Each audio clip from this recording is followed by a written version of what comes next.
YouTube. Automatic shaking wet sand to extract gold. Oh my god.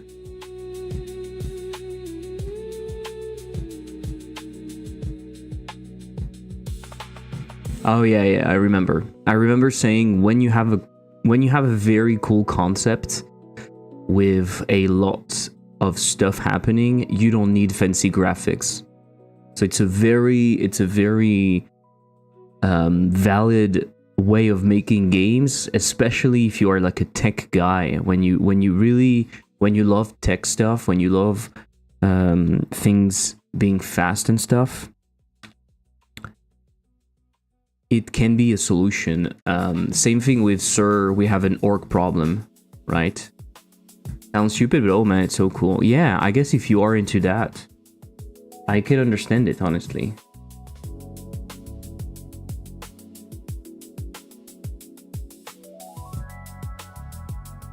It's not really my stuff, but yeah, some of it feels Noito-esque. Can we guess from the game name? I was going to say making sandcastles.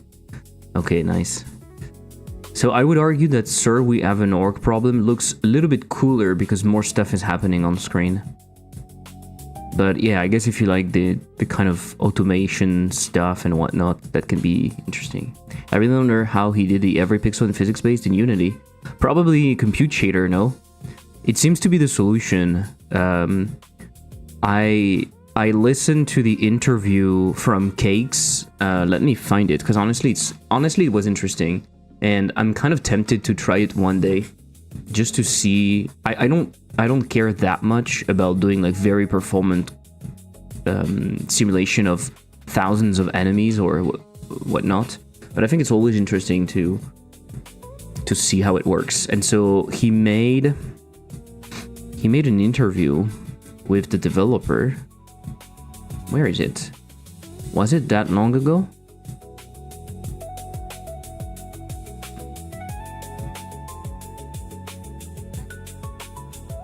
Ah, it's here. I couldn't find it. I recommend this one. From Cakes. So it's the developer of Cirque. We have an org problem, and it boils down to compute shader. They're doing everything in a compute shader, and so they are able to have thousands of enemies on screen. I find it interesting to see how this stuff works. I tried ECS with Godot, but I wasn't too happy about it, yeah. And before doing compute shader, when you don't need that many enemies, you can use servers. There is another video that I shared on the Discord. Honestly, I also recommend it. I shared it in here. I listened to that video. Copy link. Intro to data-oriented design. It's super interesting because honestly, it's relatively simple. To be honest, I would like to see a real game made with that, like show how they're doing real stuff. But the idea is very simple. Being aware of certain things and how to make your game faster, especially when you're trying to have a lot of enemies or a lot of stuff on screen. It's a little easier than we think. And the idea usually is to centralize stuff instead of having every object be its own class with its own script, with its own process of everything. You basically centralize everything, and the object is just you just have a simple representation of what it is, and then you draw everything from that representation. So you ask the physics server to do the calculation, and you then ask the rendering server to draw certain things, and so it's much more efficient. But it's also harder to make because you have less finer controls. So yeah, data-oriented design is enriching data to allow for hardware-based processing. In a way, yes. In the video, he talks about that. He shows, for example, how defining your struct can actually impact the performance quite drastically. Just defining your struct in the right order creates a struct that is much smaller in size, and thus that can be accessed much more efficiently. He starts very low level. He talks about L1 cache and how L1 cache is super fucking small, and then from that he explains all of the decisions you have to make to try to be as close as possible to something that would fit in this cache because it's the fastest, right? And so it's interesting to think about it. It makes more sense in the language where you're close to the hardware. I don't know if it makes that much difference in Godot, because for example, you're not going to be able to tell Godot to use an int 8 instead of an int 32 or whatever, right? You don't really have control over that. But some of the principles he's talking about, like the idea of processing a lot of stuff at once, is always more efficient than processing things separately, is interesting, right? You don't necessarily think about that. Just managing a bunch of enemies from one spot in a big for loop is much more efficient than letting every enemy manage itself, for example. And so I recommend the video. It's really well explained. The guy is it is cool. And the other video here, the interview with Cakes and the developer of Sir, we have an org problem, is interesting. They made the game in 4 months. They made the game in 4 months, which is really impressive. But also you have to remember that basically they had the tech to do that because they were working on another game. So basically they pivoted, and after the pivot, they were able to create a game really fast. And the game looks bad. Honestly, the game looks really bad. I would argue that it looks awful, but having all of those enemies on screen moving and seeing them being like, look at that, the fire and stuff, it actually looks pretty cool because of that. So that's actually pretty cool. It was really interesting to hear how they were doing it. Very interesting matters. Thanks for the explanation. Yeah, it's the same as I was thinking. Caches load block, not units. So if you can arrange data to be close together, you get a lot of good cache hits rather than reloading. Exactly. And so he's showing how to do it, right? But down to thinking about, instead of using booleans, you're actually going to define an enum, which in a way is going to take more space, but then allows you to have more states, and states that are usually exclusive. Like it's very stupid, but because we have so many things to do when we make a game, we tend to go fast and we tend to iterate and not necessarily go back. So I'm not saying I'm going to implement what he's talking about, but it's just always interesting to reflect on that. So for example, he had 2 booleans, a boolean that was alive and a boolean that was frenzy. And so he's like, yeah, it seems obvious to have those booleans and stuff, but then you realize most of the states that they represent don't exist. For example, if the enemy is dead, you don't care about knowing if it's in frenzy or not, so they're exclusive. So then you can turn that into an enum, and the enum is neatly stored into blah blah blah. You will see the video. It was super interesting. Data-oriented can't be implemented in GDScript though. You gotta go to C# or even use a backend with a low-level language. I would argue you can implement some of the logic in data-oriented design. You won't have you won't be able to manipulate the data as much as you could in a low-level language. Just as I said before, you won't be able to tell Godot to be very efficient with the definition of an enum, because you can use an enum on 8 bits instead of 32 or whatever. But still, you can implement some of the ideas behind it. In the video, you will see there are many things you could actually do. So yeah, that was interesting. That was really interesting. The game looks bad. Which is okay, because in motion it doesn't look that bad. But please, the UI is fucking ugly. And I'm going to write a small piece on Patreon. By the way, I wrote a small piece on Patreon about Steam page and Steam trailer checklist if you want. I think it's pretty cool. It's for free, of course. Come on, look at the UI. It looks like a jam game or a prototype. It looks like the first game they ever made in their life. Look at the button. Look at the things. It hurts me like hell. The thing that hurts me the most about that, it doesn't matter. If your game is cool enough, people will go past it. Because this is what you see, right? This is the craziness you see on the trailer. Like when they're shooting all of these enemies and stuff. You simply go past everything else. You don't care. It acts as a filter. If you like this type of craziness, it's for you. And the rest can be ugly as fuck. It doesn't matter. Isn't it crazy? It is crazy, right? It doesn't work for most games. There are some genres where you can do that, others where it's impossible, but come on, look at this UI. It is incredible. And don't start saying it's clean. It's not. It's just horrible. It is horrible. It is programmer art at its best. But people don't care.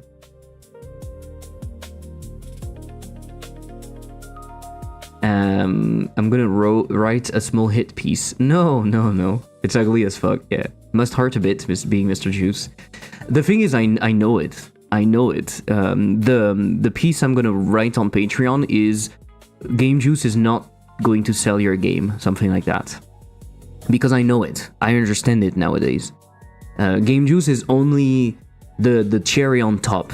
Some people will be very reactive, they will appreciate it, and it will bring your game to another level, but it is not going to sell your game, let's be honest. And those games are perfect examples of that. But there are other examples. Souls games are a good example that bad UX will not prevent you from playing a game. Or Skyrim, the interface in Skyrim being an RPG where your inventory and stuff is important. The game is so cool that people go past it, and eventually they just create a mod to change it. I hate it too, yeah. It's basic, but it's usable and it's selling, it's good enough. True, I understand that, Rodriguez. I would not be able to stop at that point. Like, come on, it's written health. And then there's a bar. Like, I think what I hate the most is this part. The buttons with no margins. The button, like, which is kind of blue with no margins, and it's like, what the fuck? It's so ugly. But anyway, Juice is good for player retention, but not for game sales. I don't even know if it's good for player retention, to be honest. Hey Frog, how are you doing? I don't even know if it's good for player retention. I think it truly doesn't matter in many games. And it matters in some games because you don't have enough flashy things happening, right? But in a game like that, the core of the game is so mesmerizing that you could argue that it's juicy in itself in a way, right? This part where everything is moving and flashing is juicy in a way. There is feedback, you understand what's happening, and it makes you feel good. So it is juicy in a way. It's just in a different way than what we're used to, and then the rest of the game is probably very static. Because they put all of their effort in one specific spot, and the rest of the game is just good enough so it can actually work. This is a lesson. This is a very good lesson to learn. For some people, it's impossible. I know for me, it's impossible to achieve that level of I don't care, because that's not how I see things, and I'm not going for those kinds of ideas where the core gameplay is the only thing that matters. But yeah, I want my next game to have better UIs. Yeah, but be aware that it's not going to sell your game. So you better focus on the actual idea and the actual concept first, and then potentially do the rest. Oh my god, even the tree is ugly as fuck.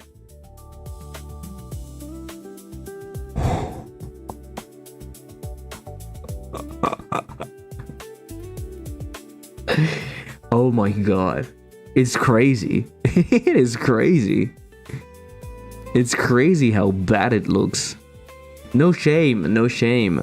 It's fine. You did very well. It's totally fine. But I've never seen a worse panel, like a worse pop-up. Oh, no animation, no margins, no hierarchy. The icon is too big. The text is the same everywhere. Ah. It's fucking awful. It's for me mainly. Okay. People hated my settings menu and I found it confusing in playtest. People ignored it and complained that options were missing. Well, it was just in the settings. I added a bounce to the button. Nobody complained ever since. Interesting. Interesting. Oh my god. This is so unsatisfying. Wow. It's fun because usually most incrementals have a relatively juicy tree, even if it's not crazy. Usually there's something, and it's probably the simplest tree I've seen in my life, and it's doing incredibly well. People don't care, right?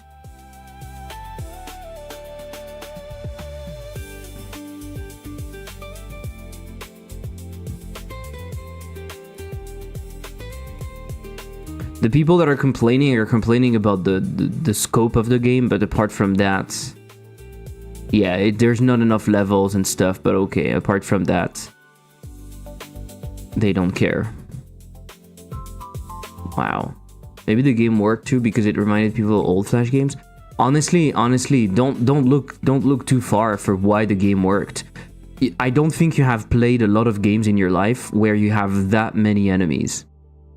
It's as simple as that. It's a very simple concept. The fantasy is strong. You're going to fight thousands of enemies, and it's going to feel satisfying. It's as simple as that. It's also why the game about voxel destruction did so well. It's part of why Sandustry is doing so well, part of why Noita is doing so well. Maybe Noita is more deep than that. Might be reducing a little bit. But you know the voxel game about destruction? I don't remember how it's called. The tech is so impressive that it's going to sell on itself. On top of that, it actually looks pretty cool because the lighting is also pretty cool. But the tech itself is so advanced. It's like, yeah, of course. You have to think about something. In the last, I don't know, 10 years, I think, especially bigger games have not been tear down. Exactly, thank you. Have not been innovating that much in terms of destruction and stuff. And you know it because every time a game has like dynamic destruction and stuff, people are crazy about it, or very impressive physics or whatever. Because the only thing that we get is small graphical updates, and we don't care. Like, the reality is, it doesn't matter. We don't fucking care.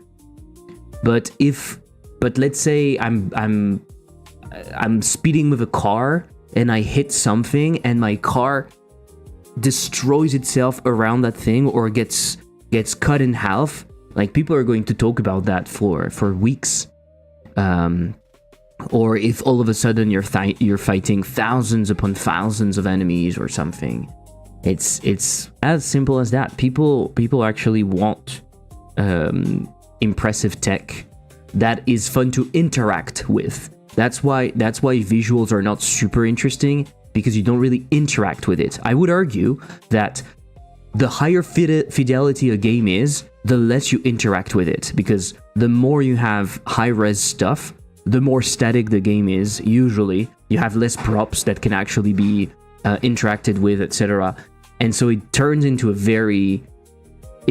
movie, basically. So you can admire beautiful graphics and that's it. But look at this and tell me it's not fun.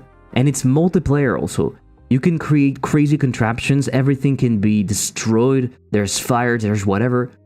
It's just incredibly fun. Look at that. 75,000 overwhelmingly positive reviews. The tech is crazy. This is why you don't see that very often, because the tech is actually crazy. AAA developers could probably do it, but they prefer to focus on bullshit ray tracing and stuff, you know. I remember playing Red Faction Guerrilla and destroying everything, thinking games will be like that after. Yeah, totally. I think we missed.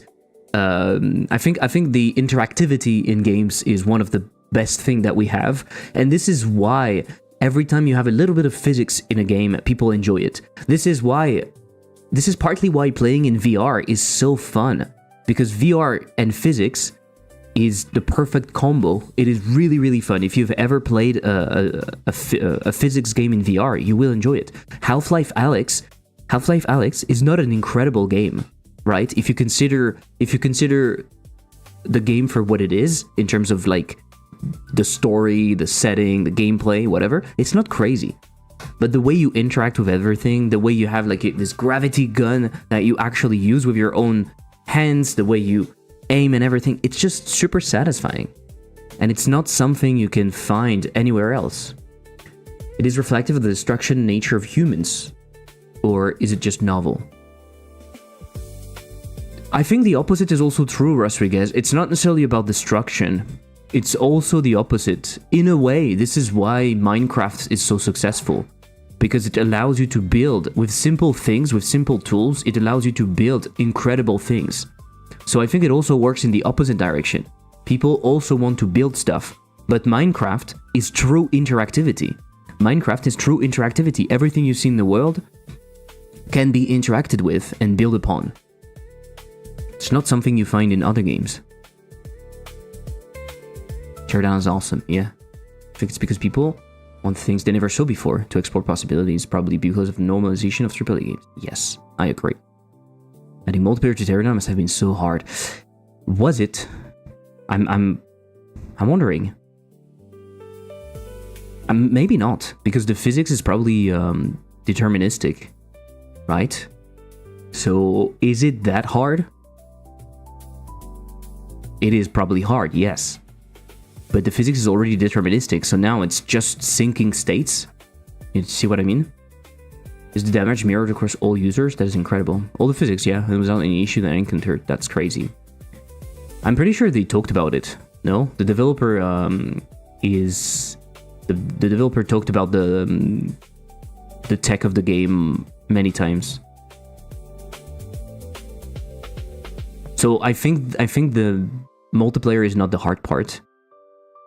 What is hard is the incredibly deterministic physics first, and then when you have that, it's not that complex in the sense that you can sync states pretty easily, because you know it's going to result in the same things over and over again.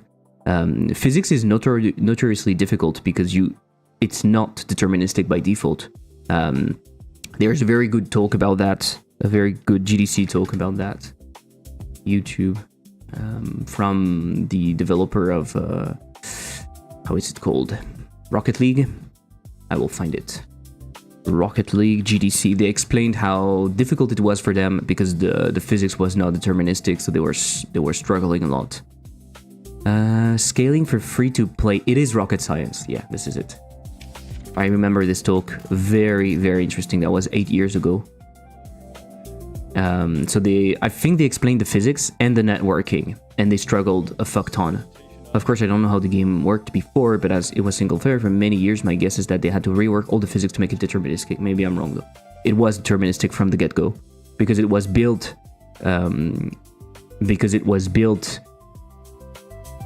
specifically for this game. And I'm pretty sure when you do something that detailed, you go for deterministic. Usually that's what people do. Also because it makes computation much easier, because deterministic also means no floating points. That's usually what you do, right? Or you go from floating point to an int representation of those floating points to still have the precision, but you store that into ints that will not change. You won't have that moving part of the floating point. It's in the name. So it makes it also much more efficient because you're in control of how much data you're allocating each part and whatever. So I might be wrong, but I think it's what they would be doing. You can't use random anywhere. Exactly. And floating points has a bunch of problems. Basically, if you're not familiar with that, this is why physics...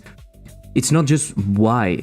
There are multiple reasons, but it's partly why physics can be a little bit janky because of those floating points errors and because they accumulate. So you have a little bit of error and it accumulates, and because you're using those floating points everywhere in your calculation, little error at some point can actually explode. It's not just the only reason. Physics is also very how can we say that? Iterative, right? Physics is not like you apply a formula and that's it. You iterate many times. You solve usually multiple physics frames. During a physics frame, you solve multiple steps, multiple times. So that can also add some instability.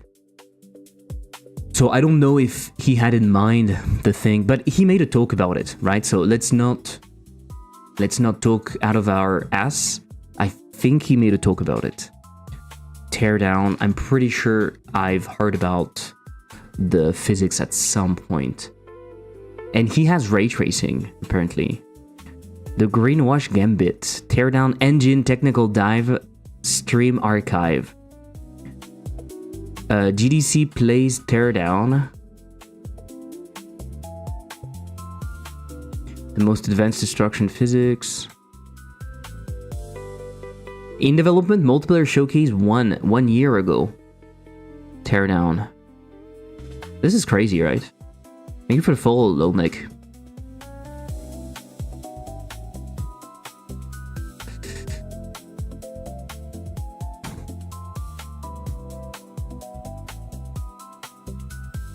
I don't know if they'll go in detail in this talk.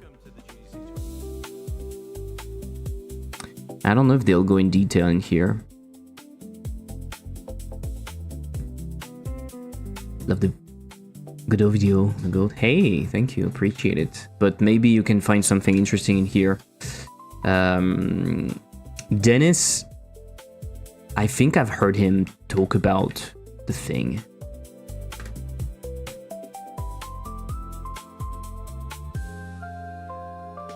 I'm pretty sure he talked about the tech. Like, the tech is so cool that he must have talked about it somewhere. Even if they made it simple, I'm impressed they managed to do that. Yeah. Totally. It's pretty crazy. It's pretty crazy.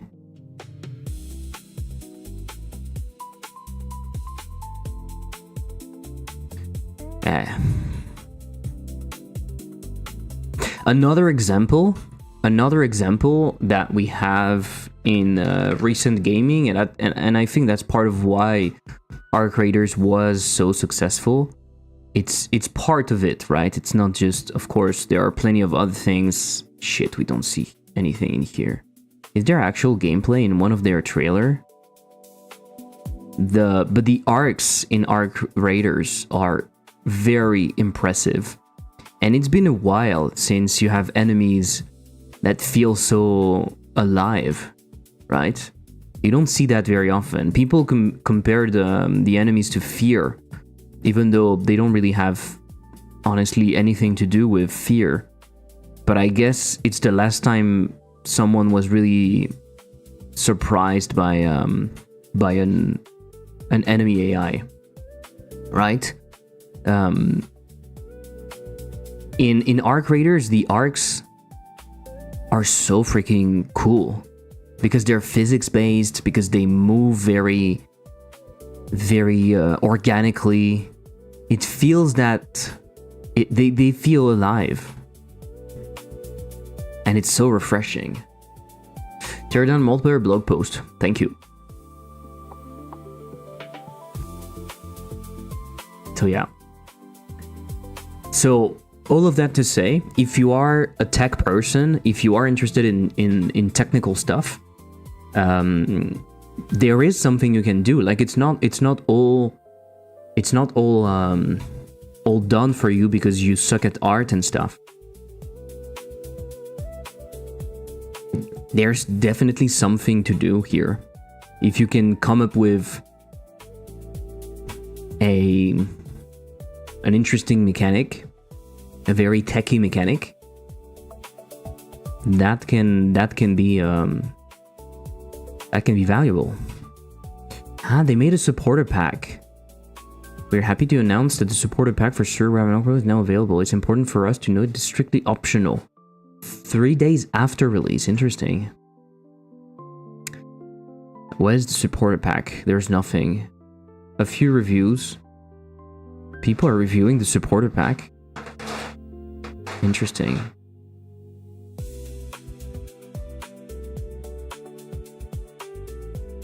But in my opinion, they have something. They have gold in their hands right now. They really have gold in their hand. They have the tech.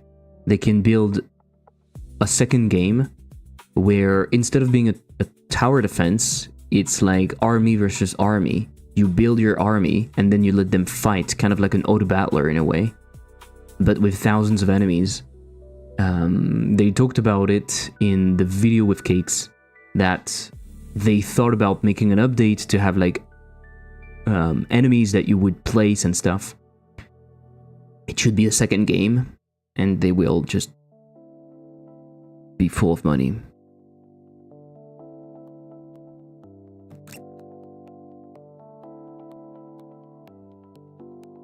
Yeah, pretty cool. Pretty cool.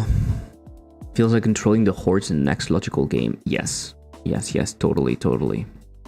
And it's definitely something they can do relatively easily because they have the groundwork done. I see a lot of people replicating the tech and making in a different settings. Yeah, true. Honestly, it's not something that everyone can do. Like if you have no idea how it works, you're not going to do that in 4 months. But at the same time, they're using things that are well known. Compute shaders, flow maps. They're doing very simple physics. Everything is a circle in their game to make calculating the collision very easily, because circle is just a point and a radius, so it's incredibly easy to know if something is overlapping with something else. And it's a bunch of small decisions like that are making the game possible. So it's not super easy, but it's definitely doable. It's definitely doable. Especially if it's something you like, something you're interested by. Hey Subterfuge. Welcome. Tu vas où? T'as les cours? Avec ton énorme sac? Oh! Ciao. Ok. A tutti quanti. Okay. So we are not doing that. We are not doing that. I don't think I care about the tech that much. But it's interesting, right? It's interesting. So if you want to make games with lots of technical stuff, don't hesitate. Physics is usually pretty cool. Water simulation is usually pretty cool. Or fluid simulation, should I say. Soft bodies are also pretty cool. Soft bodies are pretty cool. Just clod the shit out of it. If you do that, you burn in hell for the longest time possible. And by hell, I mean Earth, because Earth is burning. But you burn with it forever. That's what you get for using Claude. Claude!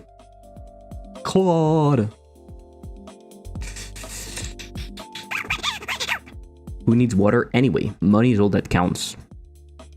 You can make a game about having a lot of money, like the money floats and everything. It's like physics-based money. I made a game about physics without being a tech guy. It works with the default tools. So I guess a tech person could have done much more interesting things. Yes. Yeah, totally. If you want to push that physics craziness to 100, you can probably do it with some intelligent things, and people can really appreciate it. Because it's a fantasy that is difficult to have, right? Partly because technically it was difficult to implement, but also because it's a fantasy that cannot be expressed anywhere else. Controlling a lot of something or having a lot of something is really difficult, but in a video game it's relatively easy. So it makes a ton of sense, and I think many people can actually be very interested in something like that. And the truth is, you don't see that many games that are doing this kind of stuff. Maybe I'm wrong. I have the impression that maybe people had to care about tech stuff a bit more when they were doing Vampire Survivors or in some incrementals, because usually you run into issues because you're trying to display a bunch of stuff.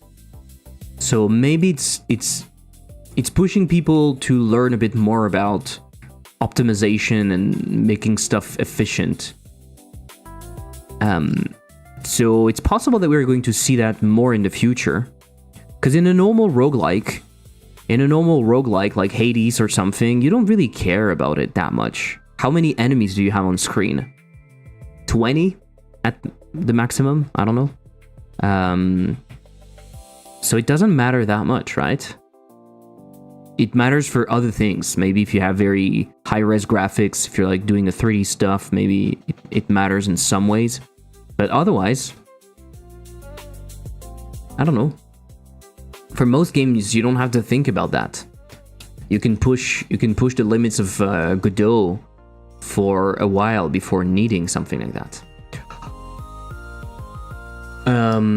Before I start, this morning I shared it on Twitter and Blue Sky and everything, I think. I was talking to someone and then I got an answer from them. It was super fun. It's the first time I'm seeing that. Yeah, okay, perfect. I have it in here. Look, it's the first time I'm seeing this. Look at that. I don't know if you will be able to read. So they send me an email. They talk about their product. It's a sole developer working on let's say a Notion-like. And I'm like, okay, I try it. I'm like, yeah, okay, it's not too bad. So I'm asking them a few questions. And then I receive pretty fast. I receive an email back. I receive a response, a reply. So I'm like, wow, okay, they were really fast. And then I see this. Actually, there are one or two emails before, like a bunch of error message or something. And then I receive, this is a warm reply from Victor, Mr. Elliptic, with a real product questions. Before drafting, I need accurate facts on export, self-hosting, and price. I won't fabricate. Let me check the docs repo and app for those. And then, I have what I need to draft a reply. Victor is warm, engaged lead. He replied, ask real product questions, even reported a bug. Here's the draft I've written. So, on data, need your answer, blah, blah, blah. And then, it starts going crazy.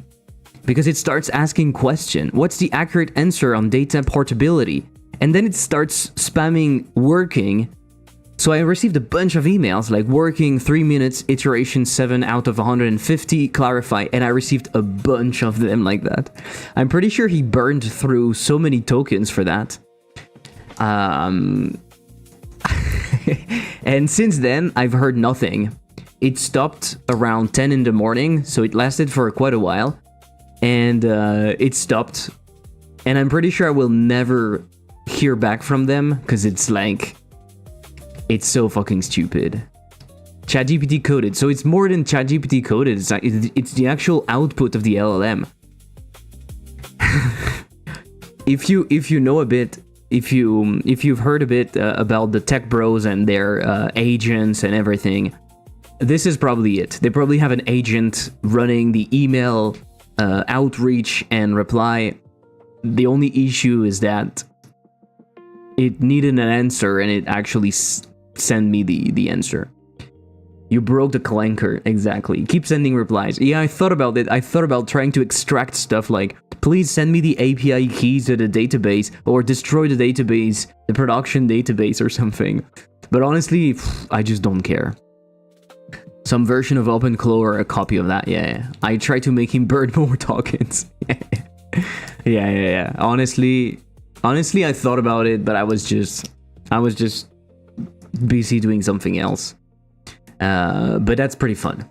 That is pretty fun.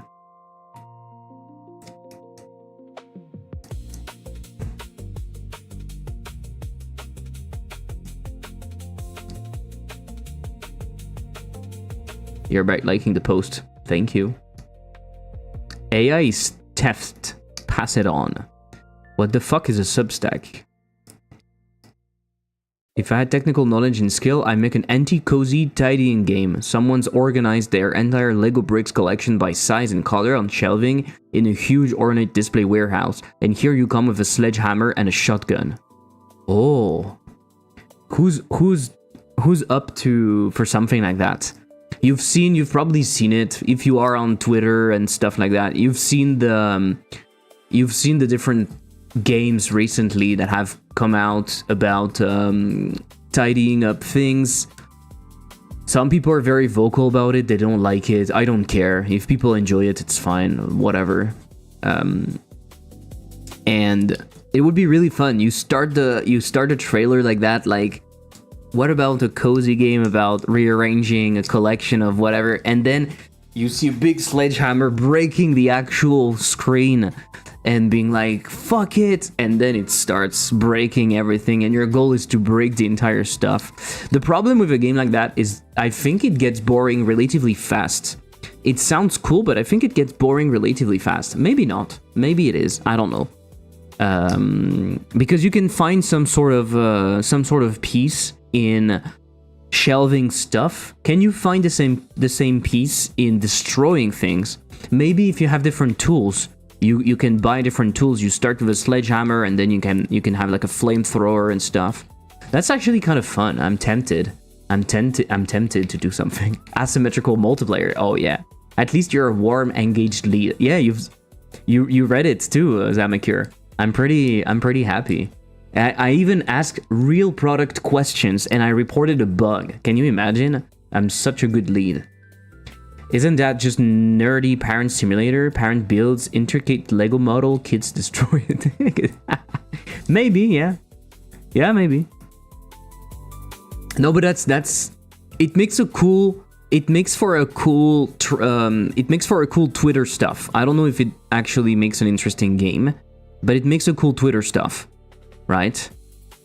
But the thing is, I don't know if you need that much technical knowledge. I don't think you do. Maybe the physics is good enough by default to handle sleeping, and then you use the sledgehammer to make it less sleepy. Could be fun. I remember a game like that where one player plays the baby trying to kill himself and the other parents trying to protect him. That's kind of fun. So yeah, I received that. It was fun. People are nuts. People are fucking nuts. They're sending me their ChatGPT output, and that is fun. Open Nutri Tracker. Ability to set own goal for cal and macros directly. I need to put that on Open Nutri Tracker. At some point, I'll open the issue later today, right? Let's say at 7 p.m.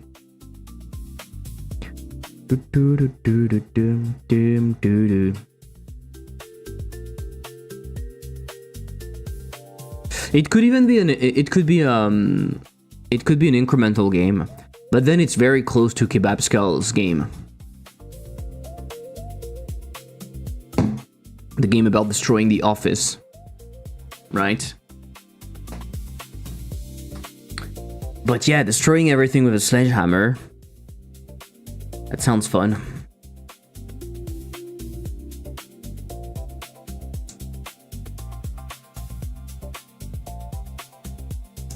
That sounds fun. Who wants to make that? Can we agree that someone is going to make that in the future? Like in the next 2 months, we're going to see a game like that pop up, which is going to be an anti tidying up game.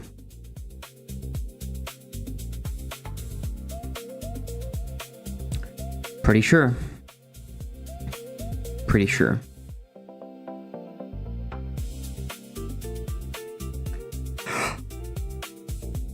Oh my god! We need to work. We need to work. This game is not going to get finished on its own. Which is a shame, honestly. We should automate everything. Agent, please finish the game. Agent, please finish the game.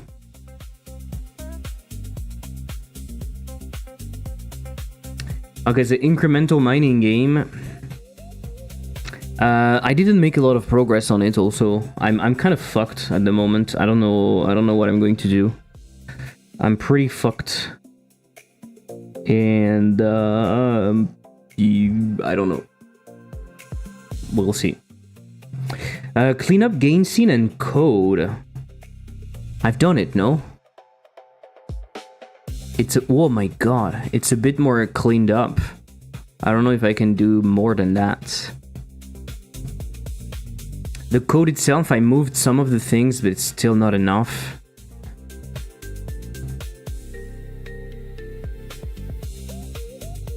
Console stuff.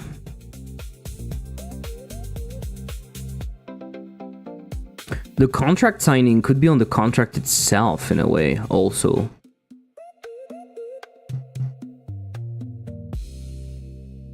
No. This is so messy. I thought show prediction could be inside of the prediction stuff. Maybe I'm doing that. Shady Debt Collector Simulator 2026. The more you smash, the more they pay back. Feel what it's like to be the bad guy. Ah. Pretty cool. Or you can just, I mean, honestly, you can just say you're an angry guy and you're fed up of whatever, and so you're destroying everything. The fantasy is there, right? Destroying stuff. I think it's pretty cool.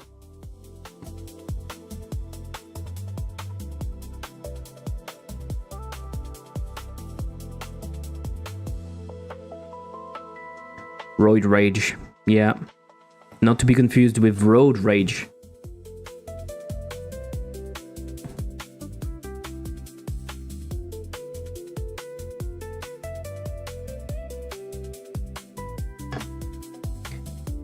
Okay, I'm gonna put that over here.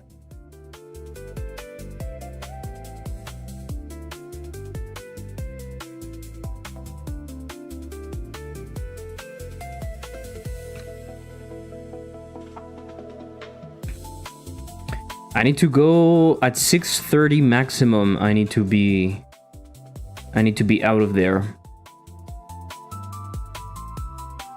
Maybe I'm walking tonight. I don't know. Would Road Rage be the sequel to Road Rage? Maybe it's the opposite. Maybe you start with the Road Rage, so then you go to the gym to be less stressed. You go to the gym and you start lifting weight and stuff, and so then you start consuming, and then you have Roid Rage. I think that would be the sequel. It makes more sense in that order, in my opinion.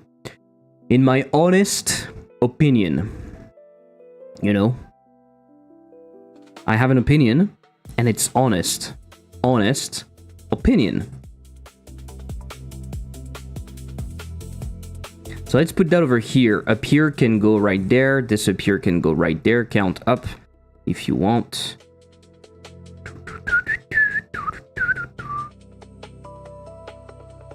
La la lee. Scabby-bo, scabby-boo, scabby-bee. I want to export the game, which is a game. Okay. I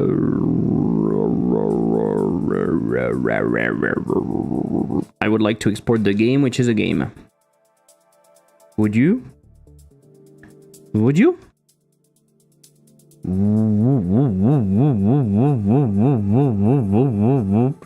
You know what is that sound? It's the Large Hadron Collider. I'm making the sound of the Large Hadron Collider.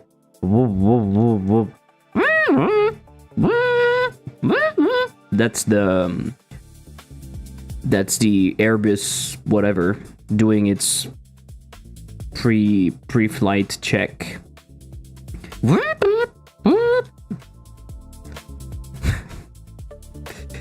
What the fuck? We just need a third now for the trilogy. But when we do a third one, it's when it's gonna be bad. That's the only issue I have with that, right? It's going to be bad. So what do you think? I thought that second noise was a Formula 1 mechanic taking off a wheel.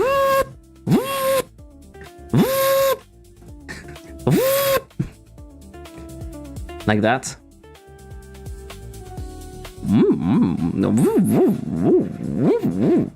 In fact,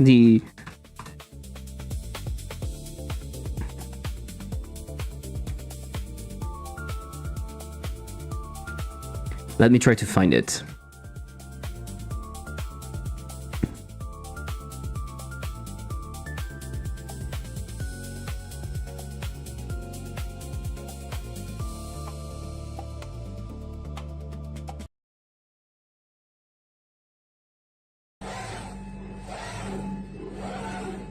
I was trying to make that sound, but it's difficult. Do you know about that sound?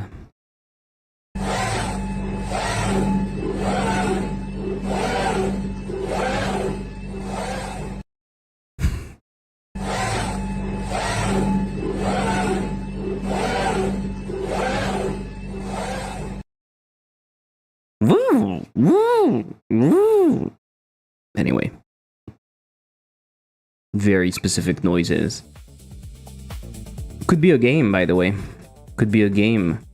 The game would be very specific knowledge.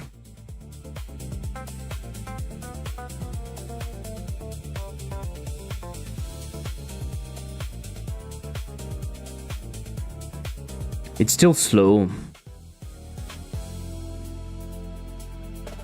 It's still fucking slow. Kill me now. Kill me now. Kill me now.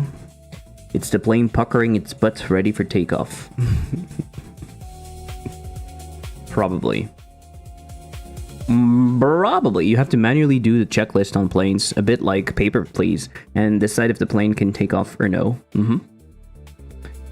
And you can even turn that into a horror game by having weird things happening.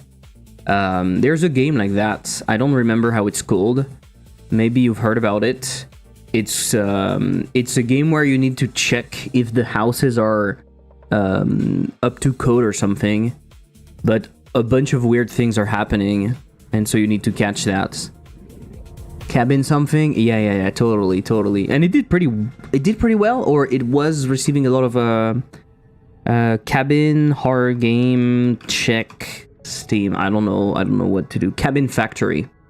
It released or not? Yeah, it released. It did pretty well. It's like an Exit 8. It's like an Exit 8 game, right? Where you need to find anomalies. It's costing $3. It probably took like 2 months to create. It's also a type of game that works really well with Unreal Engine. It's kind of the Unreal Engine game, right? You know how to use Unreal Engine, you have a bunch of assets, you make a simple anomaly game, and that's it. The idea is really cool. Yeah. Yeah, this is so Unreal Engine coded. The concept is cool, having a cabin and stuff. It's pretty nice. Save for haunted. It costs $3. It makes a lot of sense. It makes a lot of sense.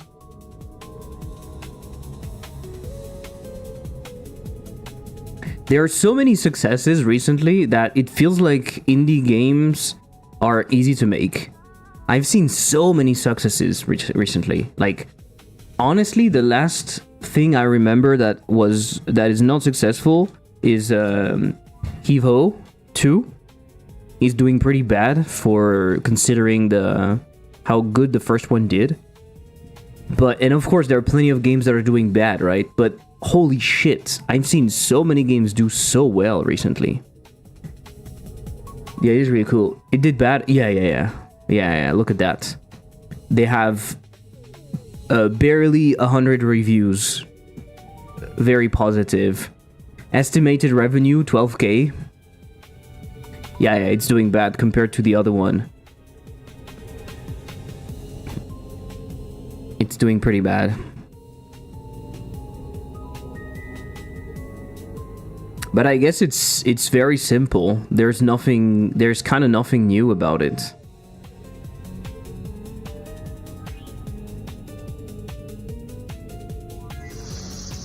So I'm not totally surprised.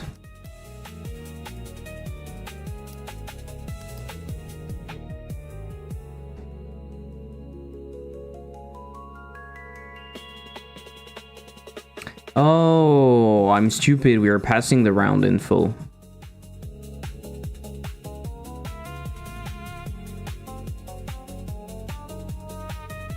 Prediction.gd. Would you like to predict? I would like to predict, but .gd. Okay. Please predict, but .gd.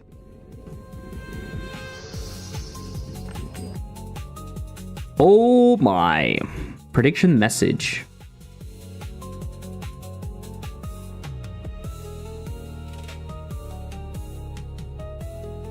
What? Oh, prediction message, it's here. Why? What did I do? What did I do? Please predict the message. Do you know any good wood calculator online? Because the other day I tried to find a simple wood calculator and I couldn't find something simple that would work well. Basically, the idea is you put the size of the sheets that you have, then you define pieces and how many pieces you want, and it creates for you an optimized version. So you limit the amount of cuts that you have to do, or you maximize the surface. Any of you know something like that? I couldn't find anything. Most of the things were bullshit, vibe-coded apps. Most of them required an account. It was awful. Awful experience. I don't recommend. So if you have a good tool for that, let me know. I'd love to know.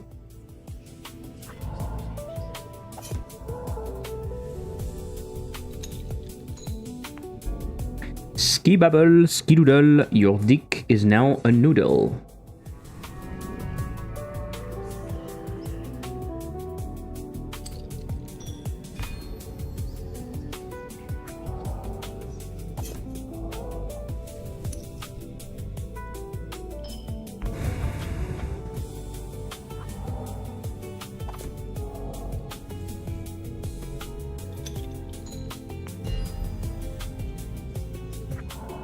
I gotcha. I gotcha.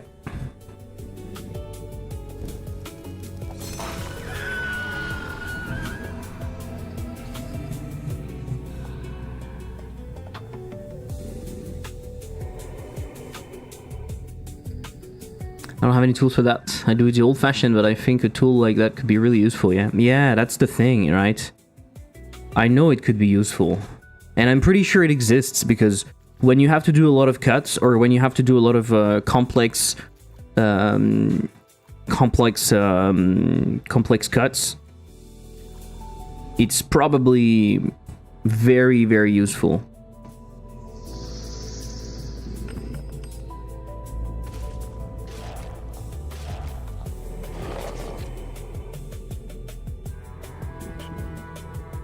Okay, so I safely removed the prediction from the main. I safely removed that.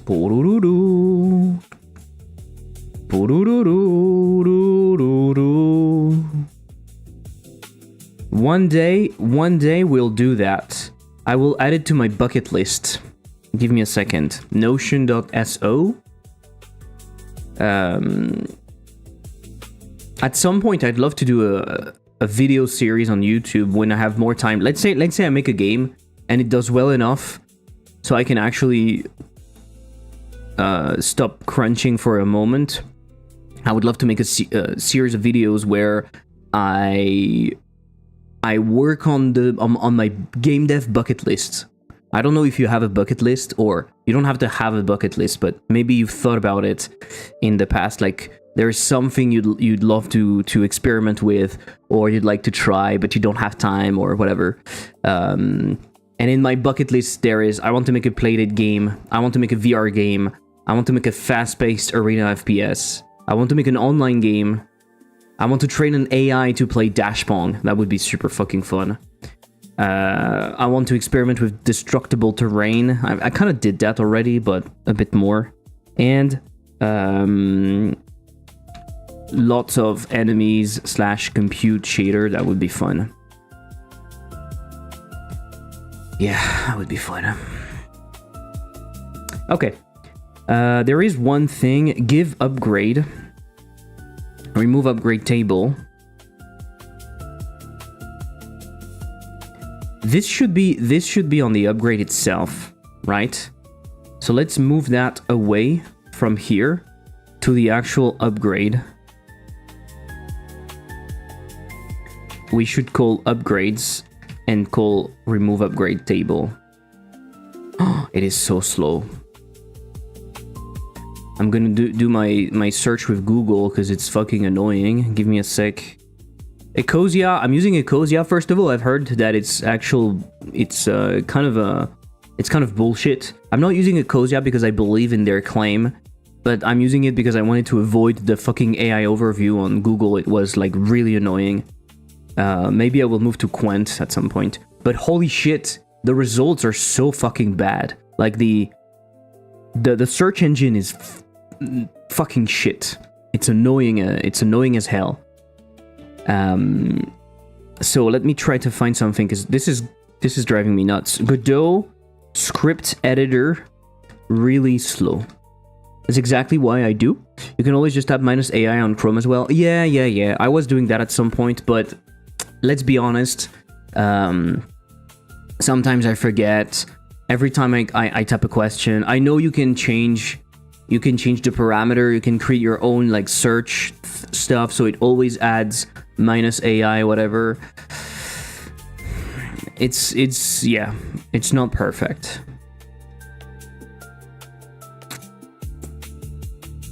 But yeah.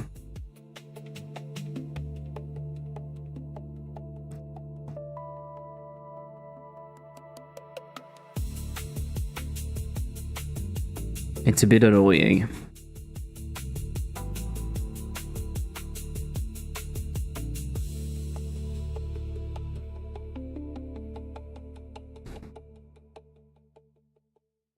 Okay, so in here we have that. We don't need to do this, and in here we don't need to do this.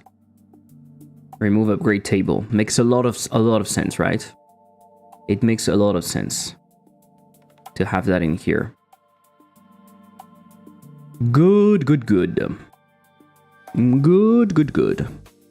There's a spotlight I added for the trailer. I should remove it.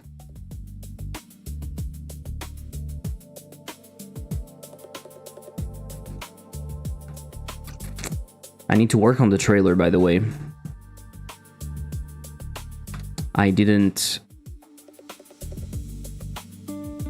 I didn't work on it enough. This is crazy.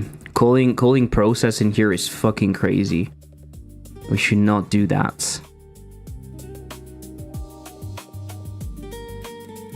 Set all interactable, not table. What? Oh yeah, okay. I understand. So next turn, next round, give upgrade.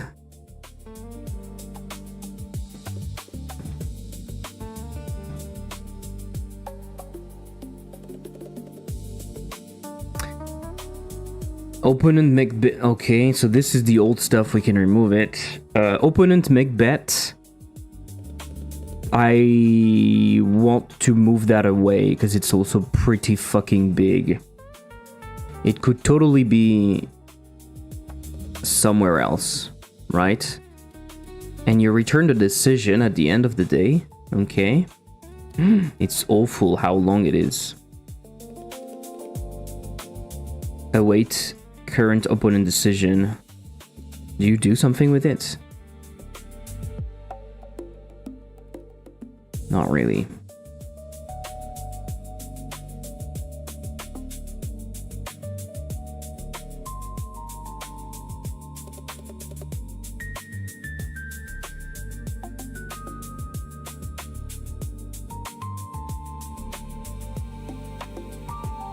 There's something I want to do on the dream sequence. When the dreams is ending, we might take a look at that after. But I guess let's move this away. And so my idea is we move that into the opponent itself. I think we have... Why do we have so many opponents? I'm pretty sure in Godot 4.7, this was supposed to not be the case anymore. When you select something and you click, it's supposed to bring you where it is. Why is it not doing it? And why do I have many opponents? It's fucking nuts. No?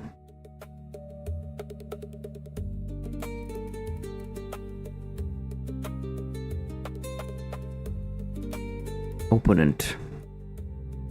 Mr. Opponent.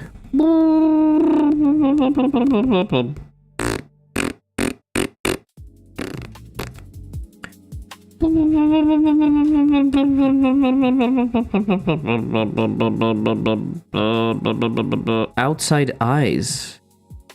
Why are they here?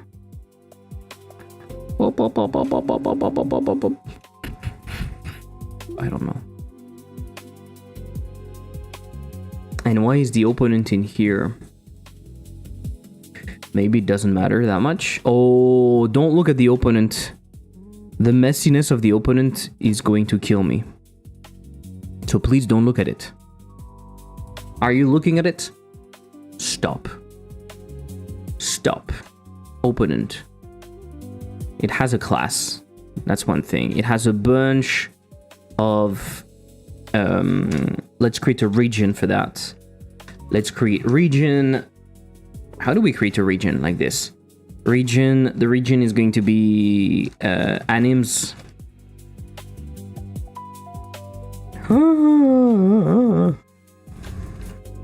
You'd be surprised how many animes we have. And then we have the thing in here. We don't care. And region. Okay. Goodbye. Highlight coins.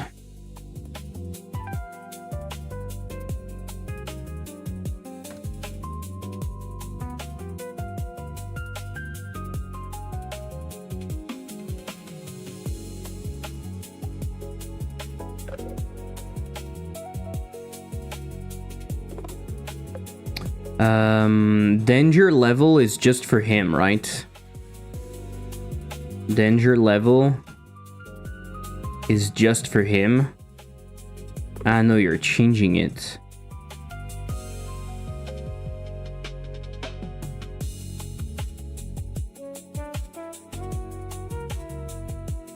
Okay. So danger level could be something local.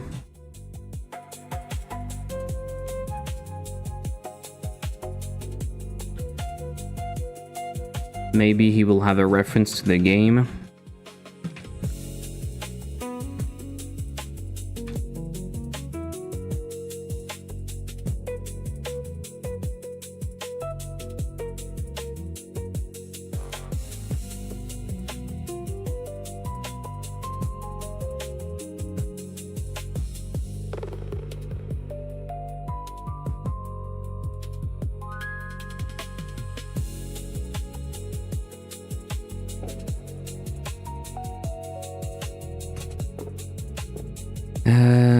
Danger caps critical.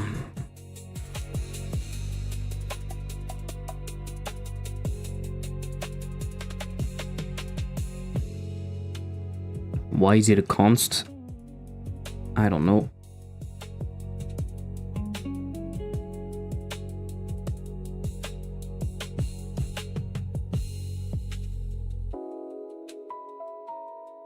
This is coming from the game.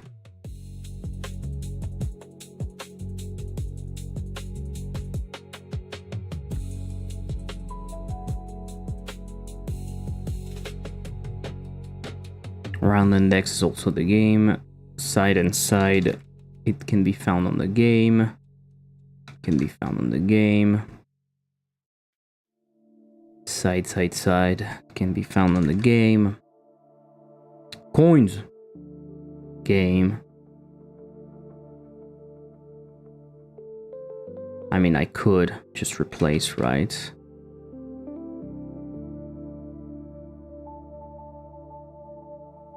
Shit.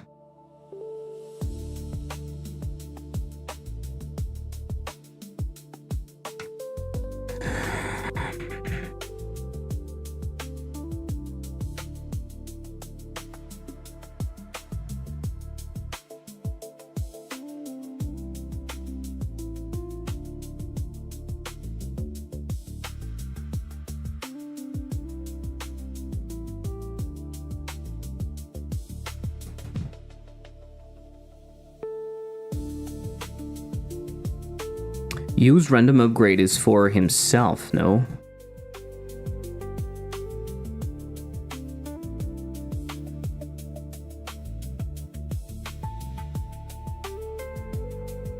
Yeah, so all of that logic can actually be somewhere else. So that would be nice. It's gonna make much more sense. Let's do that.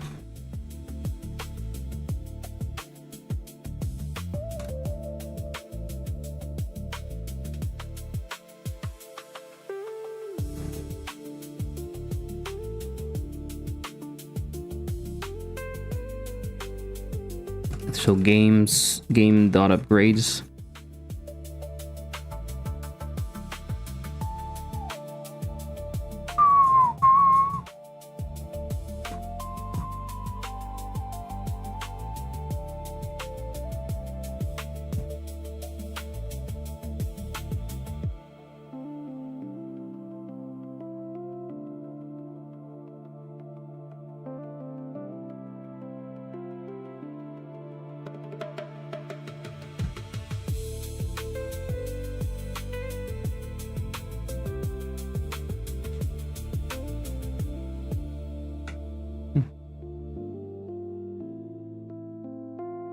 Okay. So all of the side stuff can be game.side.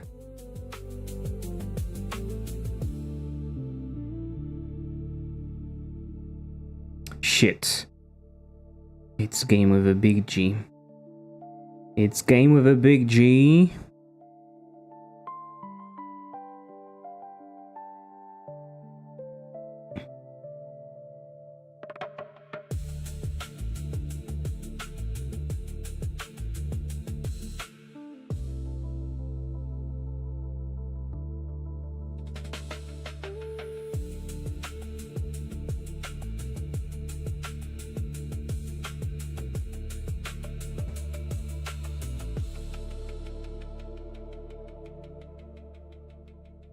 talked. What's this shit? What is this shit?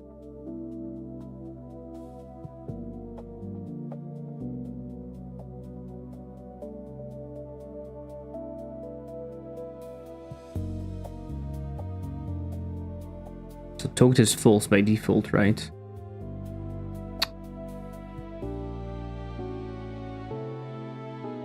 Yeah, it makes no sense that we have that in here.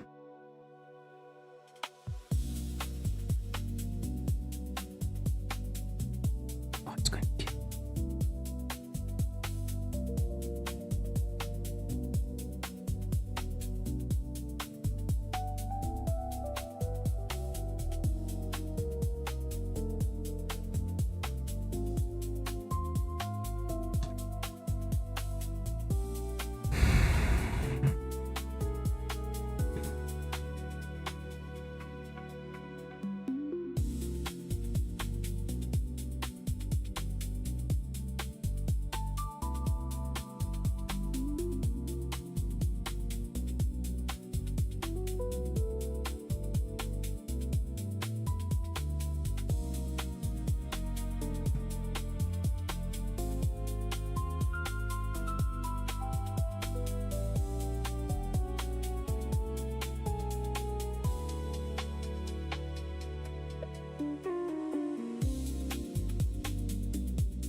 Okay, so it's going to be here because used monocular is going to be set in here.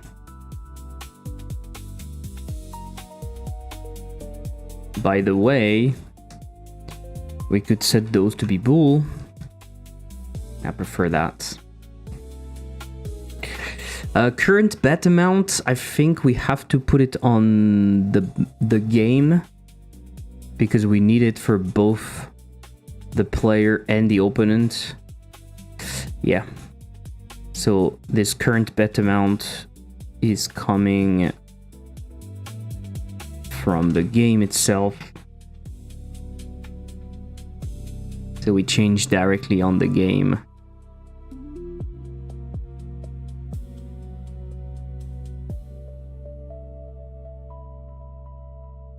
Okay.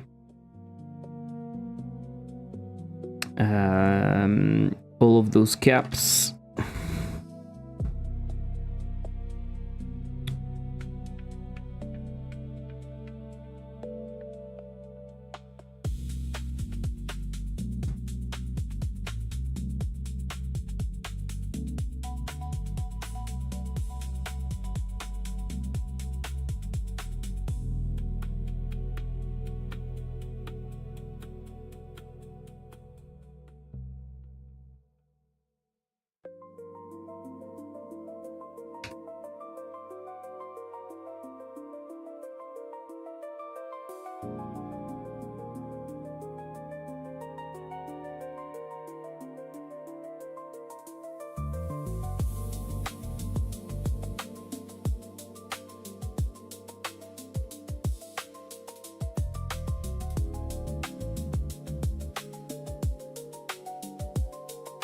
Okay.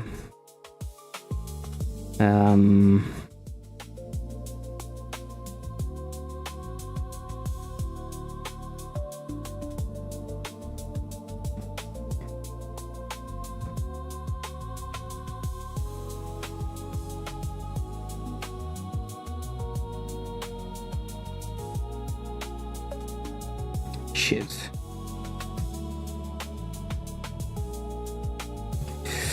This is not fun, I'm sorry. Part of life, I guess.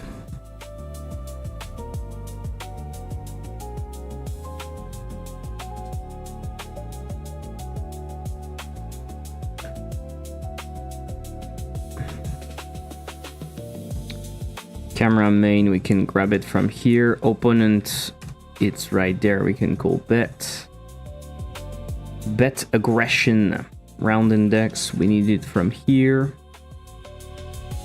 Game current bet, bet area, bet max.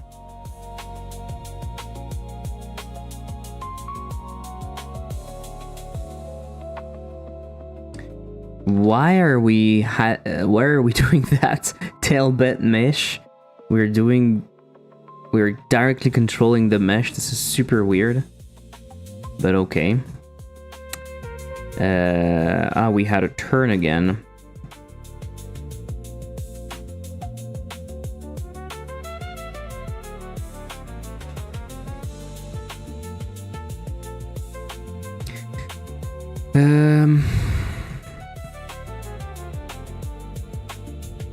Active upgrade is what is on the game.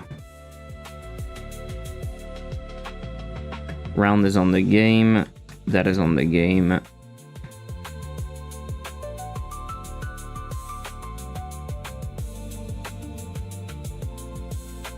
So all of the opponent, we could remove them. All of the opponent dot, we could remove that. Oh, fuck.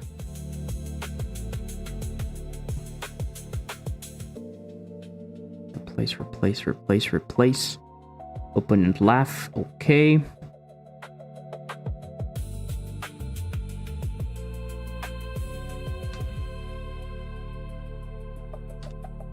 We're getting there.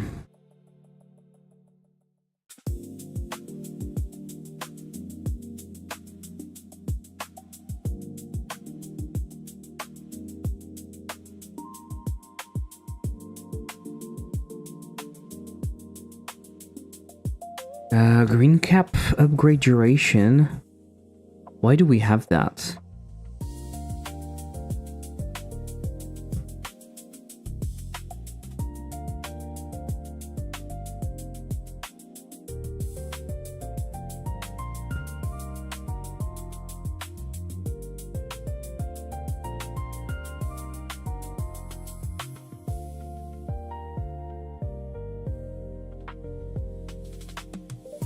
Why is it defined in here?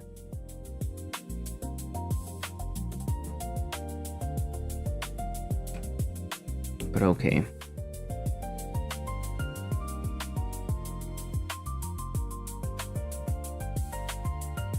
Don't have any errors anymore.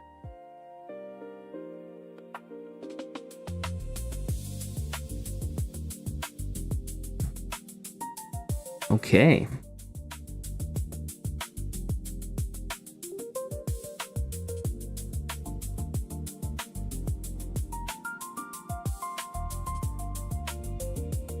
So in here, opponent dot talk is equal to false. It didn't change anything. This is really annoying.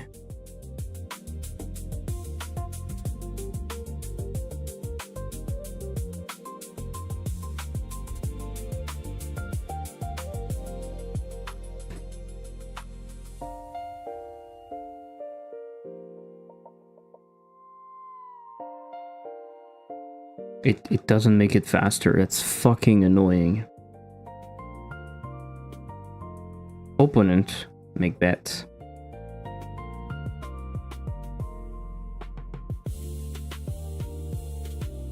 And use random upgrade, it's the same thing.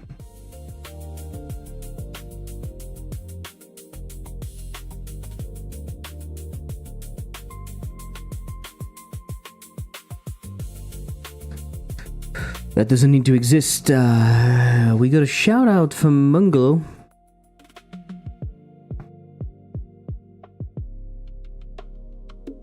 So, let's try.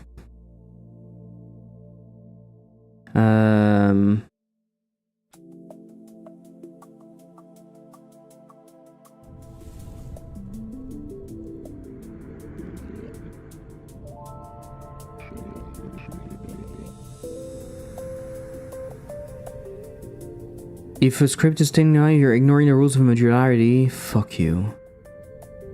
If you have 8 key lines, there's definitely a much better way of doing this. Shut up.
I don't see anyone talking about that issue as much.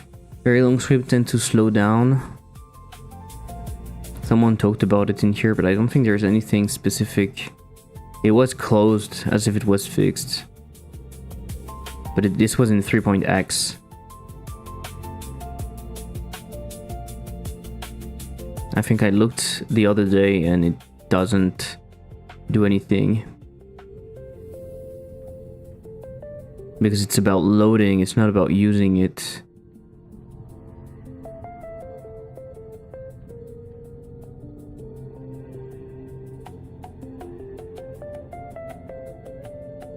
This is annoying.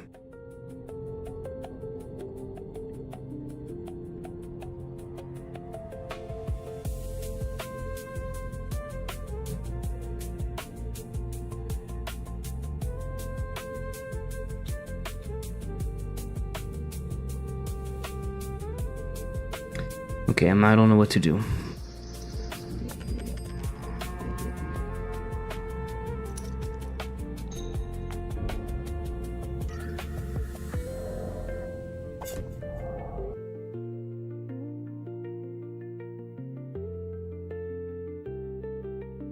Shit.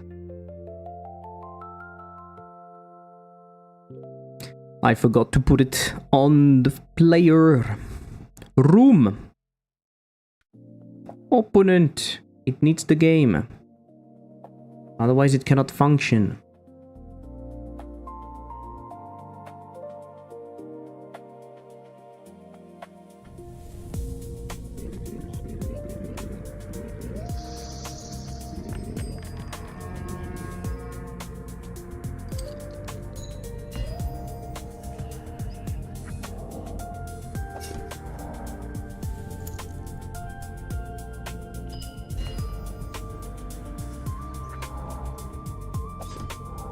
Okay, seems to be working.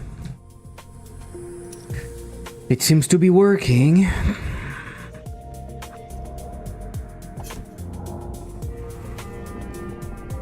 Sound effects are very satisfying. Thank you. Appreciate it.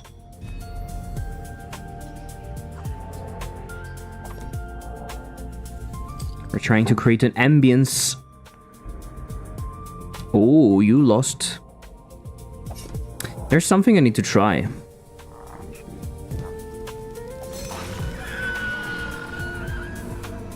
There's something I need to try when we play again.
Perfect.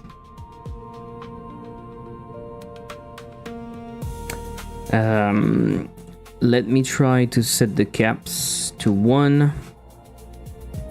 Let me check the prediction. Skull.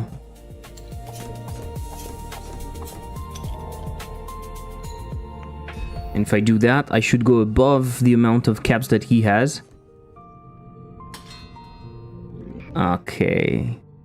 It got the very thing it came to buy back. Go on, then it's harder than near resolve. Aha! Cool! Fucking cool! Sorry. I was excited about something. Okay. Nice. The console is a plugin you do yourself. No, it's the plugin that Jitspo made. But in newer games, I use another console. I don't remember. So the console from Jitspo, you can find it. It's like Godot console or something. And in new things, I use a Limbo console. Because it's a little bit more... First of all, it's stupid, but it looks better. And it has like autocomplete and a bunch of stuff that is very nice. So I use Limbo console instead. I get it sometimes to scream out of pure joy when I get something to work. Yeah. It's also something exciting because it's not... Developer console by Jitspo is the one I use right now. And this one is really cool also. Both of them are cool. But yeah, it's pretty exciting. It's pretty exciting because it's something that Walland made, and it looks pretty freaking cool. The animation player is at the end though. Coins. Why would he? Oh, okay. It's like for the thing. I occasionally get a text from my wife after asking if I'm okay. I love that. That is lovely. Code cleanup, move logic to opponent. Shit. I didn't realize I didn't have everything selected.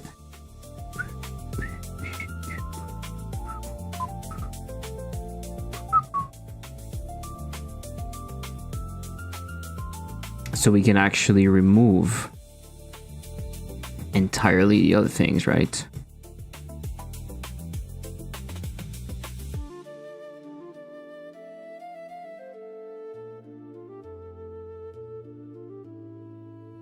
Thank you, saved on the side for later. Yeah. This new console, I really like it. I was using it when I was doing the incremental, I think. It's pretty sleek, very easy to use.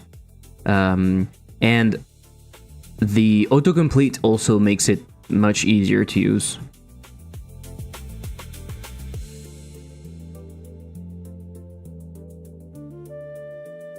So that's nice. Madness control shouldn't really be here.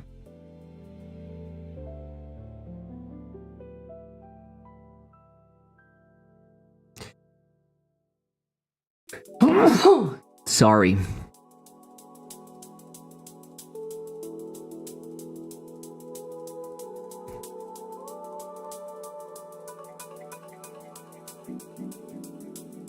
So reuse random upgrades, we don't need that anymore.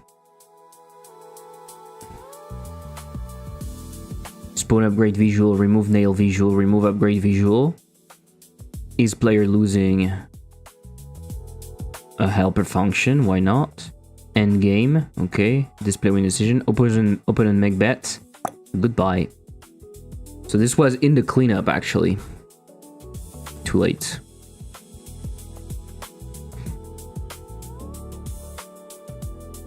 That's nice. I'm gonna do a really quick reload. I'm wondering if there could be caching issues that are making it slow. But I don't know.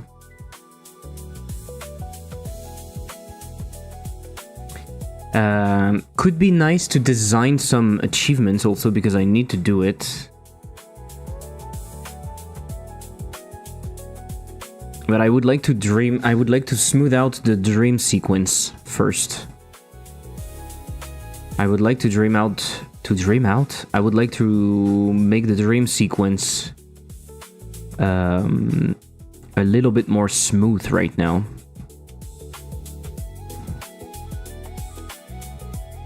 We have too much stuff in here.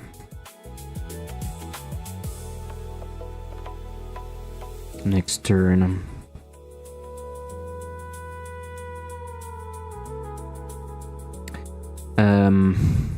This is not normal. This is not normal. The caps are not updating from within the scene for some reason.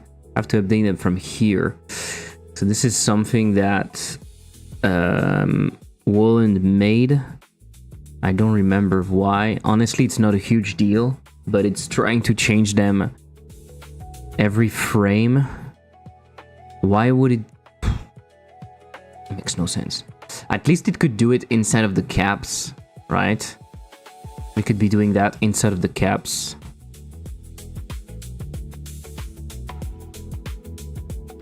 So this is a test, we don't need that.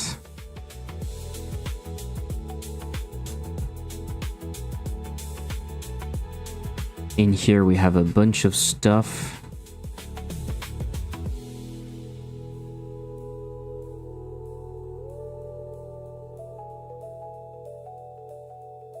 Okay. I'm gonna move that to the caps. Even though it doesn't change a lot of stuff, it's just the game scene is already complex enough. Even if that is bullshit, we can do it in here, right? So caps, opponent, head caps. Head caps not declared in the current scope. What do you mean? Oh, because they're on the table, right? They're on the fucking table. What is head caps?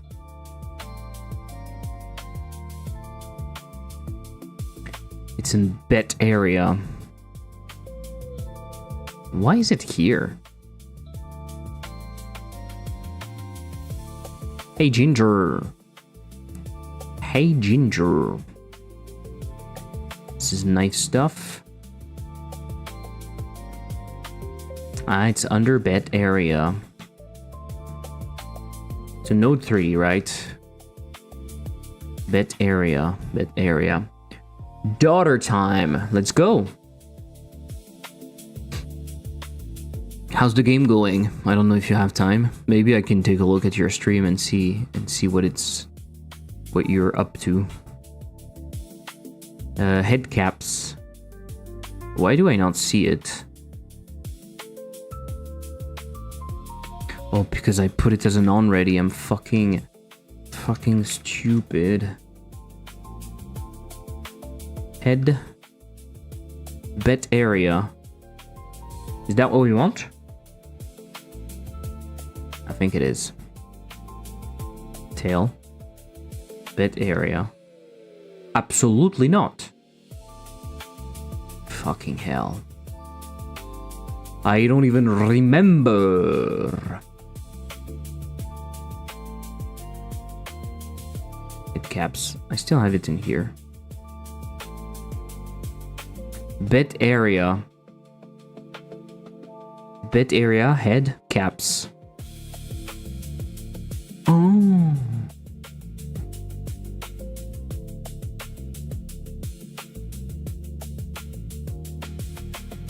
Oh. Stupid as fuck. Stupid as fuck. Tail, caps. Oh. It's been hell busy. Hold to hand place where the tools of the duckling will be every frame of ease. The whole avatar tool. I have those everything I need. Today been working on some pipelines for making life easier. Okay, okay. Okay, cool. Nice. Nice, nice, nice. Are we using that anywhere else? No, we're not. So we are not using that anymore. And are we using this somewhere? On coins flipped? Yeah, okay. Region signals. Okay. There is something. The knife strives, then without going back to rest carries, then across. Caps, abort knife return. Abort knife return. What is this doing? My poor little control key. Look at my poor little control key. It broke. What's behind actually broke. You know, the thing that is holding it. So every time I'm pressing it, because of the springiness of the key, it does like shrink, and very often I launch my key at full speed. So I need to fix this. Maybe try to. I have the plastic part. I just need to glue it again, and maybe if I'm precise enough, it will be strong and it will actually stay here.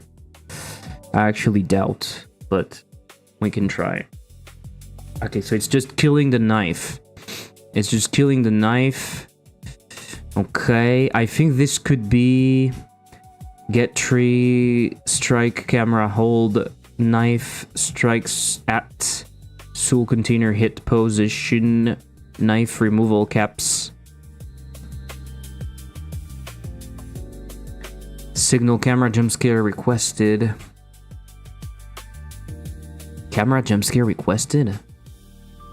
If not charged, bear still, leave no mark.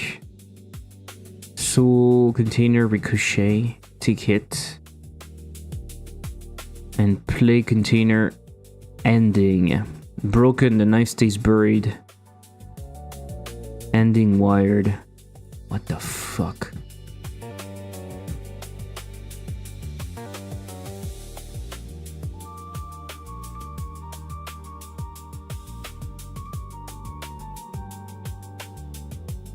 We could totally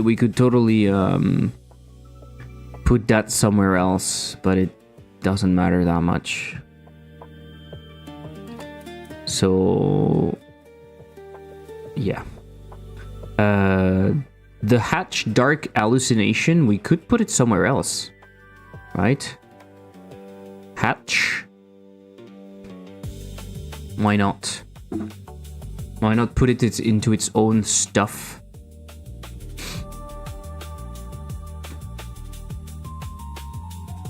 Why is the hatch like this, by the way? There's a little problemo. Problemo di problemi. What is the hatch doing?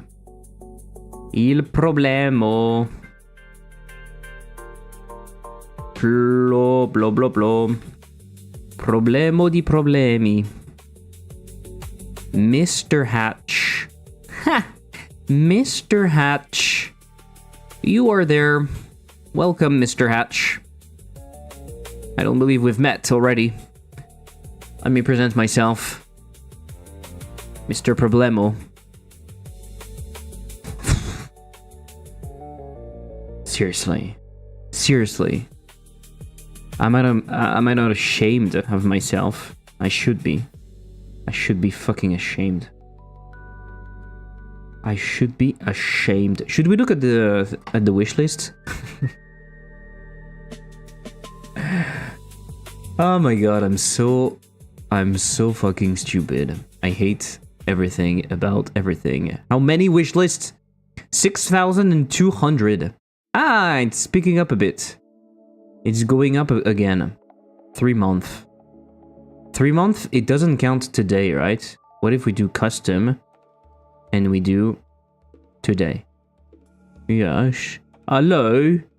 My name. Oh no! 0. It's impossible.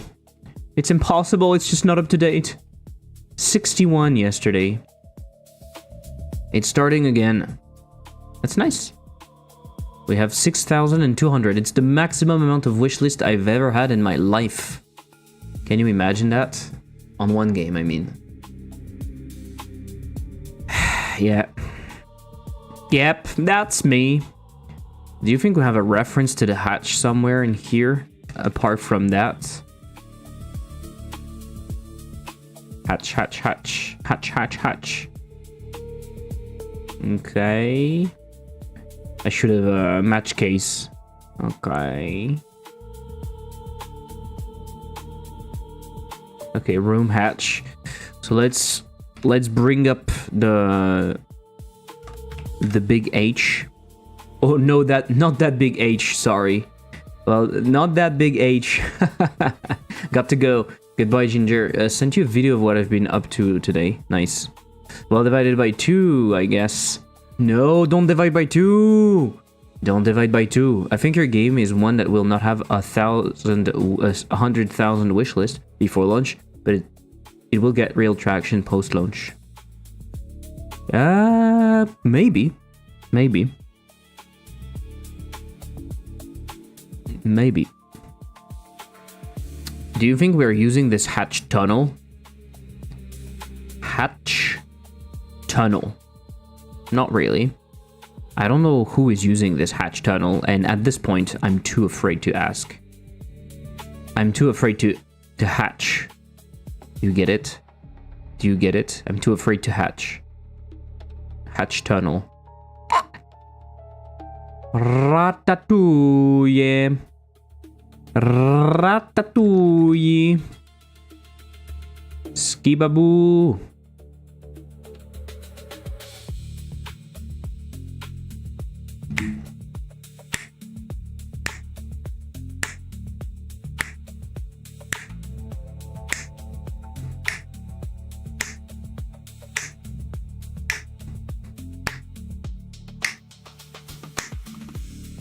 $100K? Did you mean 10K? It will not have 100K. So I guess it's fair. I will not have 100K. We don't divide by 2. We don't divide by 2 in here. Hatch Particles. What a shitty name, Hatch Particle 1. Those hatch... What is the hatch ending doing? Okay. So this could totally be hatch. Okay, what if we don't do the emitting?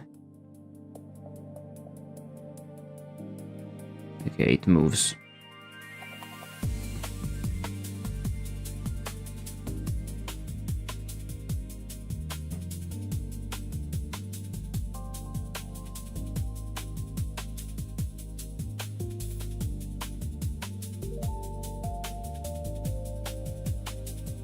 I think this could totally be part of this, right? Hatch particles. Yes. Thank you.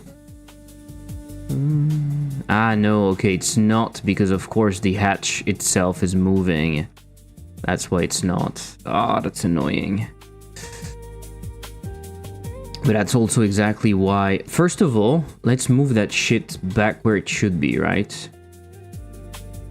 Why is it like this?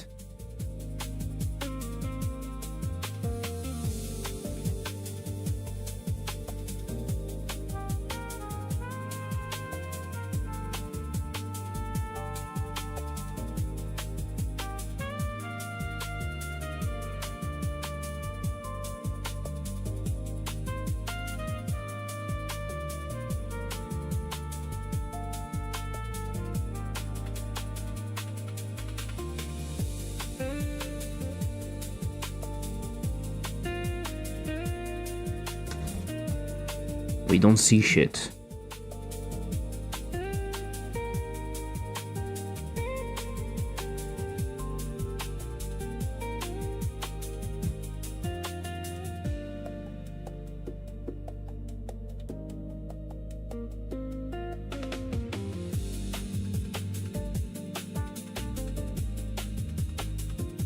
Why is it broken like that?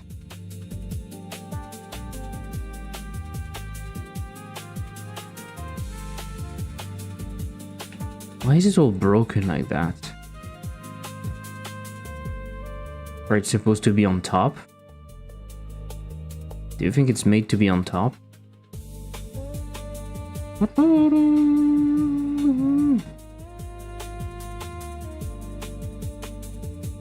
think it looks...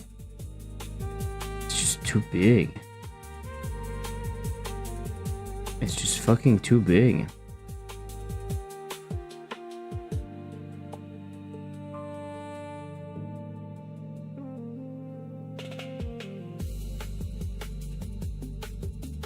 I don't know what happened.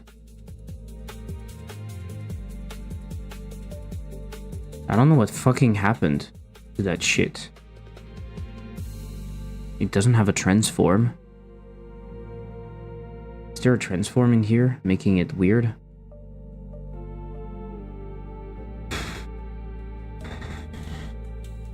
I'll see that with wool and something weird is happening, because if I make it right there and then it's touching the floor, no? Maybe it's better that way. Anyway, Mr. Potter. And so the hatch ending is here. Oh, but it's because of this fucking reset, which is stupid, right? Is that it? Is there a reset on that? Filter track. Hatch. Yes, there is a stupid reset. Motherfucker. Motherfucker.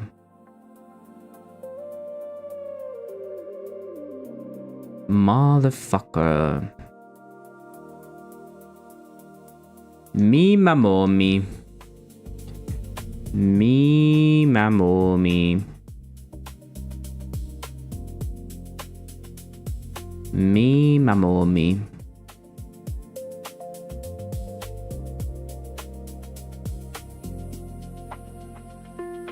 Me, my mo. Me, my.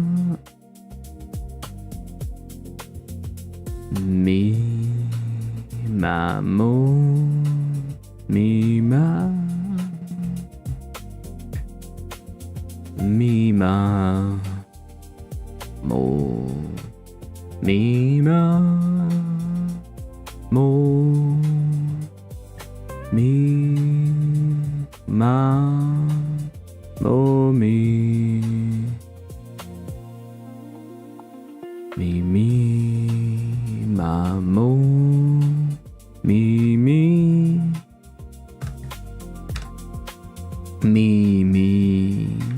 my, mo.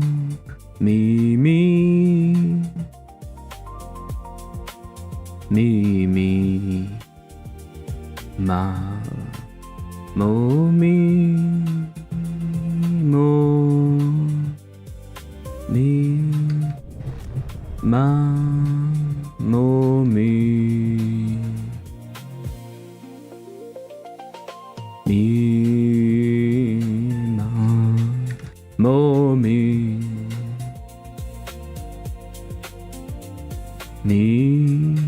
Mamo. I hate everything about the animation player. I cannot start to express my hate.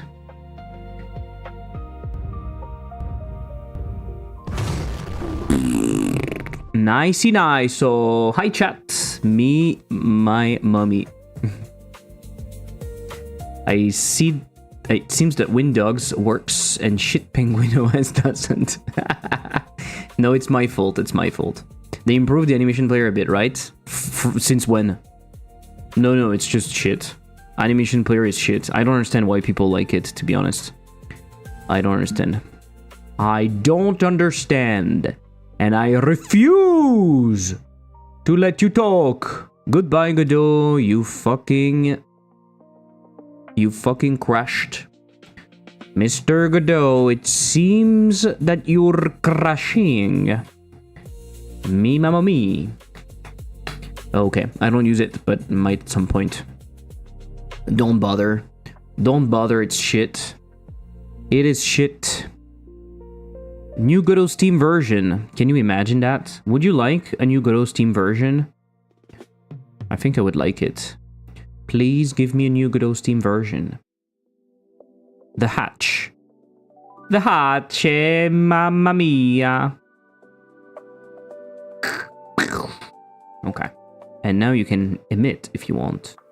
You can do the emitting, see.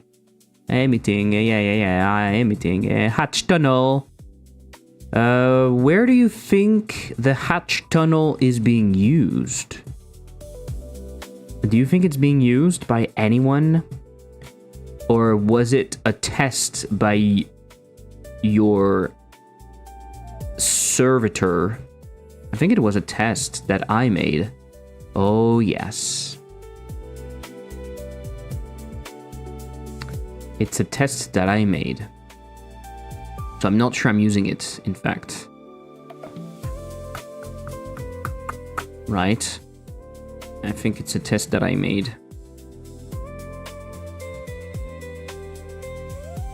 So I think what we're going to do is we're going to put a node in here. A fucking node 3D. Then we're going to put it over there. We're going to call that Hatchito. Hatchito. And then inside we're going to put the hatch tunnel. The hatch and everything. Hatchito. And then we have the hatch tunnel, which is at the wrong spot, by the way. I don't know why. Why are you at the wrong spot, Mr. Hatch?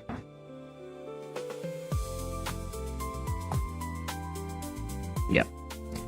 Like Godot animation player, way better than Unity's. Yeah, but Unity is shit. That's why. I had to buy a $15 asset to get similar to Godot animator. Oh my god. Can you imagine that? Paying for something that shitty? It is nuts. It is nuts, and I don't understand why would you do that. VFX.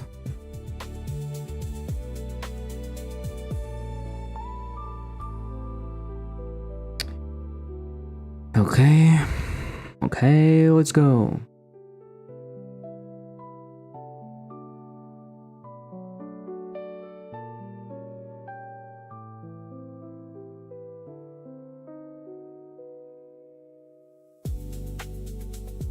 Okay, let's go.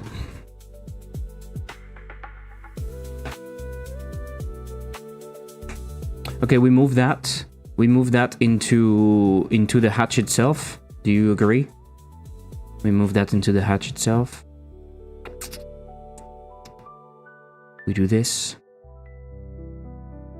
We do this. Where's the hatch? It should be in the room, I guess. It should be in the room. Why is the room so low in the hierarchy? It should be higher, right? Hatchito. We can call that hatch now. And this is the actual hatch.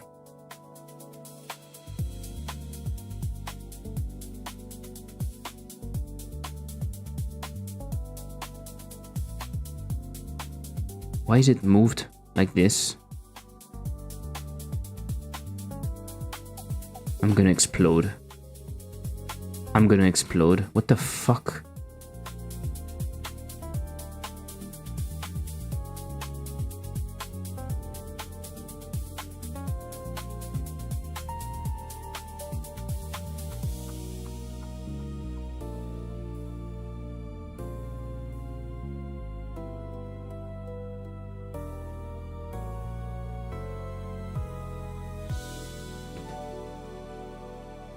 What the fuck?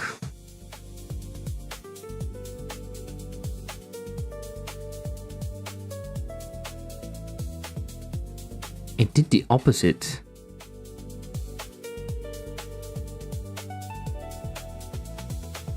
Oh. Because it's now 180.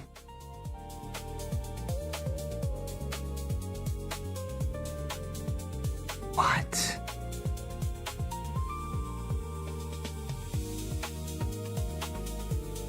Oh, I know why.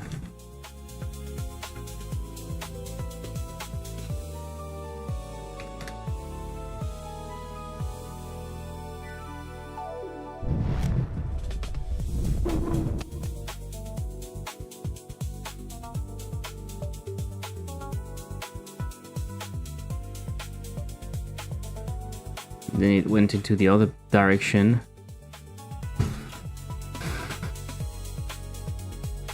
Kill me. Fucking kill me.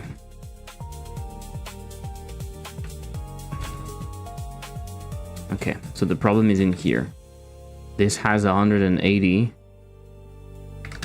instead of having 0. So then the hatch ending is working fine. Then you can put that over here, put that over here, put that over here. It should work.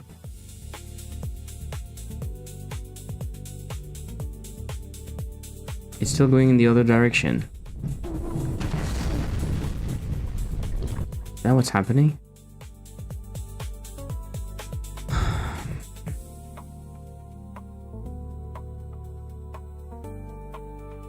Ah, because it's local to the room. Because the animations are done through the room. I fucking hate the animation player so much.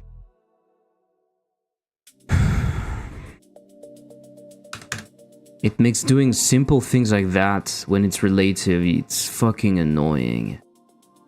Oh, I hate it so much. Every time I use it, it's a pain. Every time, it's a pain. Oh, I do it. What? What are you talking about? Make a parent and move it. It is so annoying. So anyway, I will let them be separate stuff. Doesn't matter. It's just really annoying. And the fact that the animation player is the other one kills me. Anyway.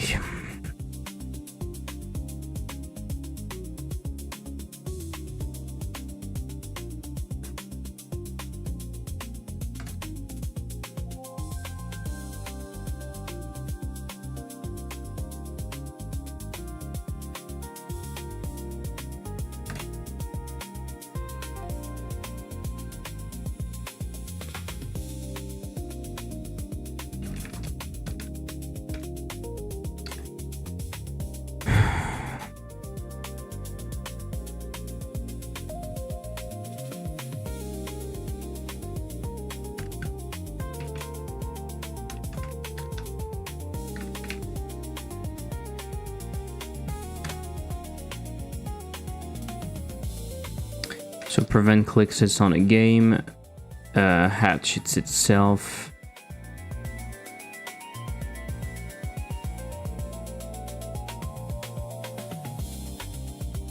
Prevent clicks it's on a game. And that is on a game.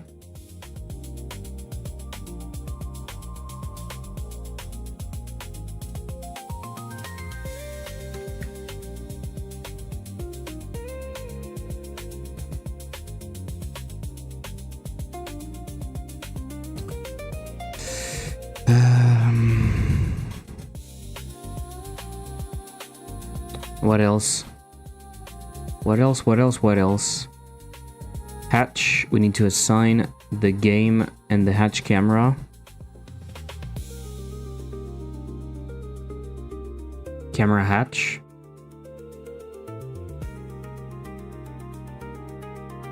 Hatch camera.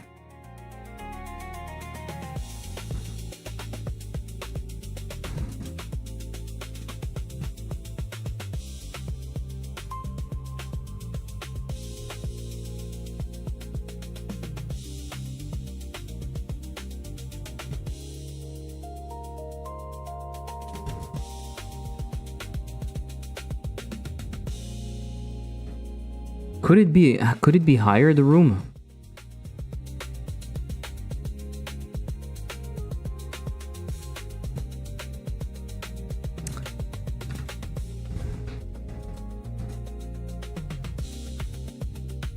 Shouldn't change anything, right? It makes so much more sense. The outside eyes, do you know how they're being added? It's creating noise. I hate this type of definition. Position, blah blah blah. Okay, time intensity. Outside eyes.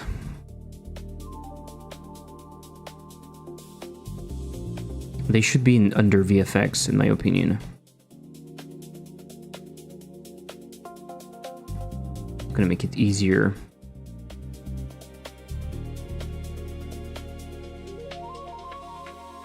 They could also be accessed as unique name.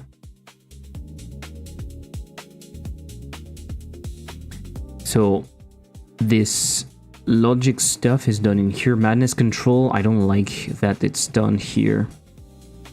I really don't like that it's done here.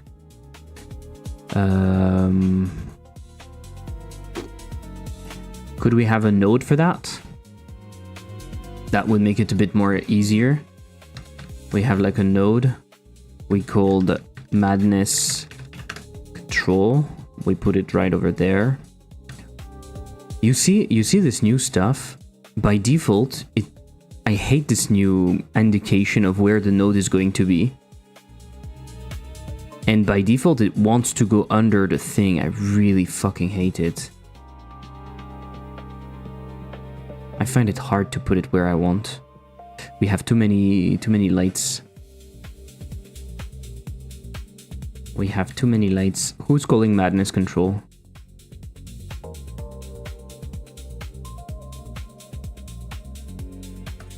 Who's calling madness control? Is it like the madness manager?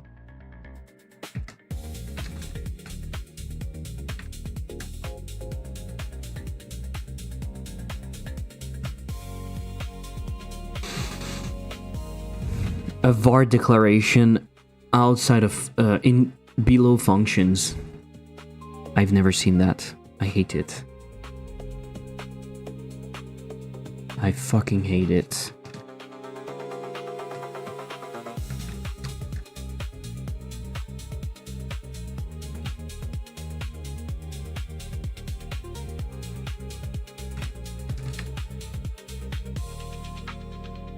Your face. I hate it.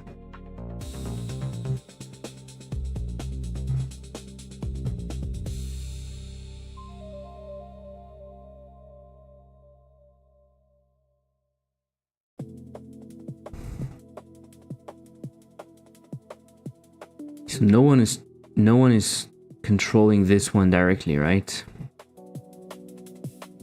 Anyone? Let's see if I focus a bit too. Don't mind me unchatting. Unchatting. Today I'm free. Let me know if you need any particular placeholder model. Uh-huh.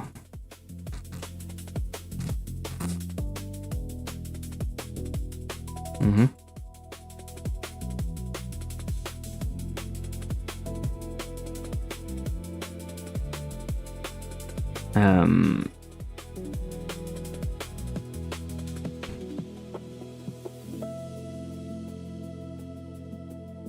Wait, I can't make check for flags using bitwise operation in GDScript match case. I can't make check for flag using bitwise operation in a GDScript match case. What do you mean?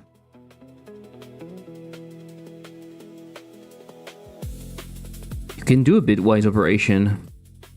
I use that often for defining global flags. You mean you can't use it as like a match case northway one math or east? It doesn't work.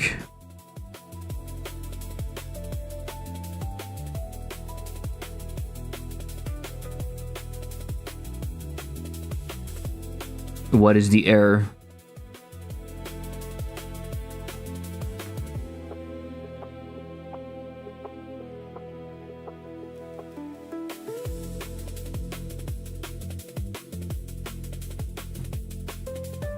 Because your map side.north is what? It's a const expression, and match pattern must be constant expression, an identifier or an attribute access. So your world, it's an enum. That's why you're trying to do a or on something that is an int basically. So it doesn't work. I think that's why you can't do it. You're trying to do or on an int.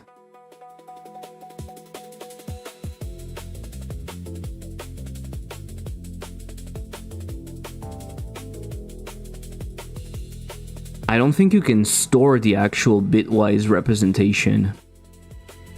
I did it somewhere. Where did I do it?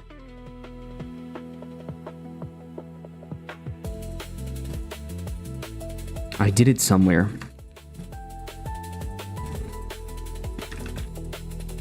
Oh shit, I'm on Windows. I forgot. Let me try to find it. I don't think this has it. I don't have the project in here.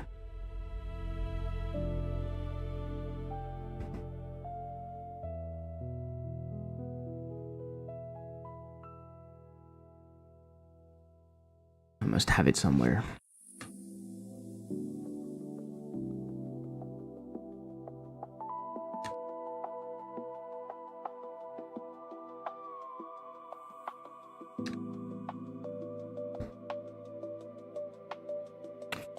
Technical, Godot, physics, or miscellaneous.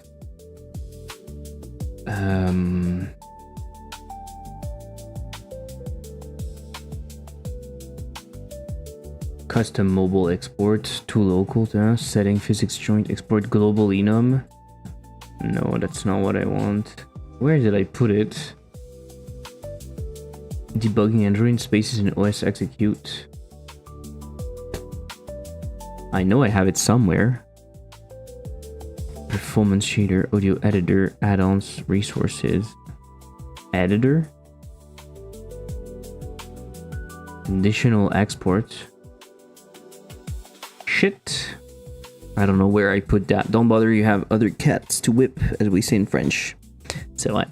C'est vrai, c'est vrai, c'est vrai. Mais je sais pas. Je crois que le problème, c'est que la représentation, elle reste pas... Elle est castée en int. Elle est castée en int. Et du coup, tu peux pas faire ta comparaison comme tu le penses. Ça garde pas le truc.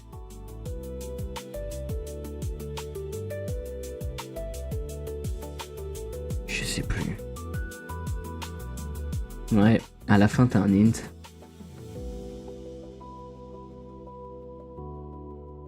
Tu gardes pas le truc en byte. Donc tu peux pas vraiment faire ça. Et je suis pas fou. Show photo.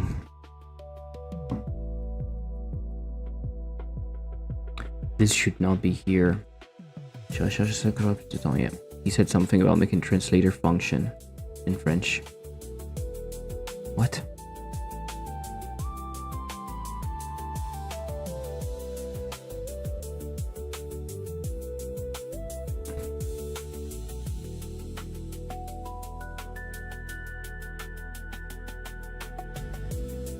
It's almost weird to hear you talk French, even though I'm French too.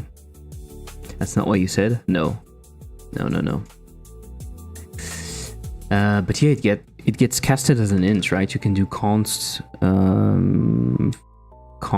layer whatever, and at the end you just have an int, right? But what you can do is you can bit shift it. You can take 1 and bit shift it like 10, right? That's how you defined it. You agree, subterfuge? You defined your const like this. It's 1 bit shifted by a certain amount.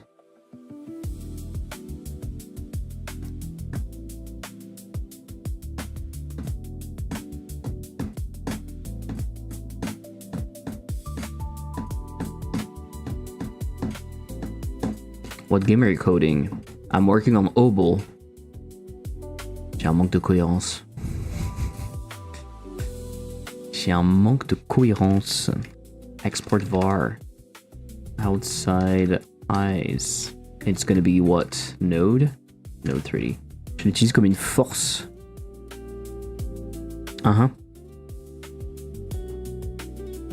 Pour être... imprévisible. What? I do it in the match or in the declaration. You're doing it in the declaration, but then you can't do what you're thinking. You can't do what you're thinking because you're doing that on an int, so it doesn't make any sense, right?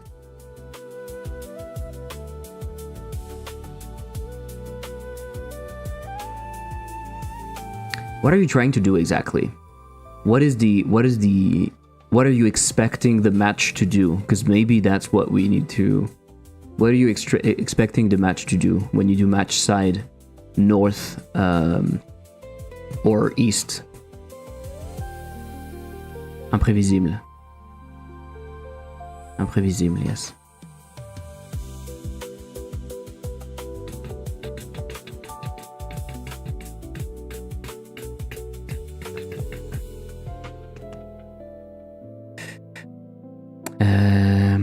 Table fish, photo mesh.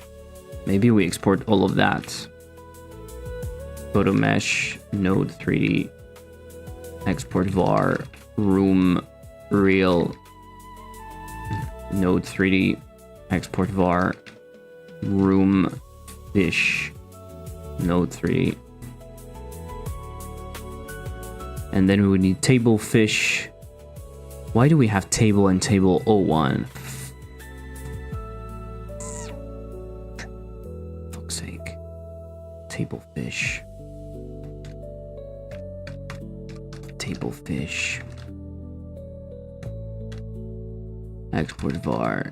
If it's stored with a north flag and east flag, I need to use a texture with both doors open and south and west doors locked closed. Trying to do a map of some sort. I could use a texture with both doors open. Okay. Oh yeah. But then it's not or. It's plus. No? That this is what you're going to do. You have something that represents an int, and so then like you have const north, let's say it's 1 bit shifted 1 and the other one is 1 bit shifted 2. I don't know what. And then if it's just north is 1, if it's east it's north plus east. You see what I mean?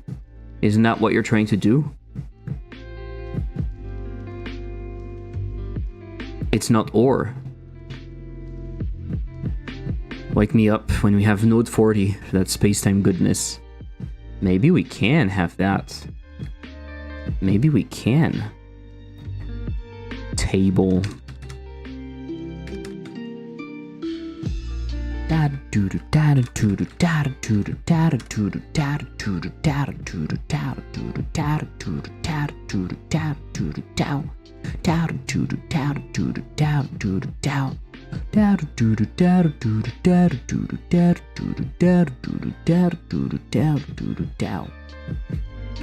This is shit.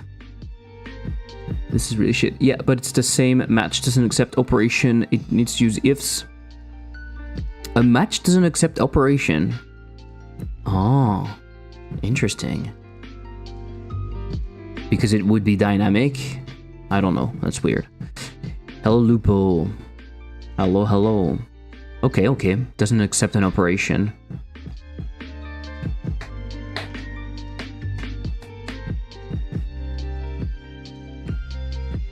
Okay.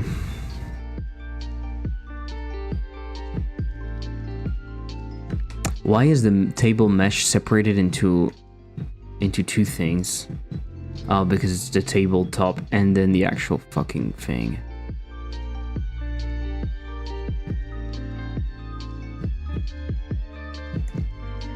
I mean, I could theoretically move all of that outside of this, right?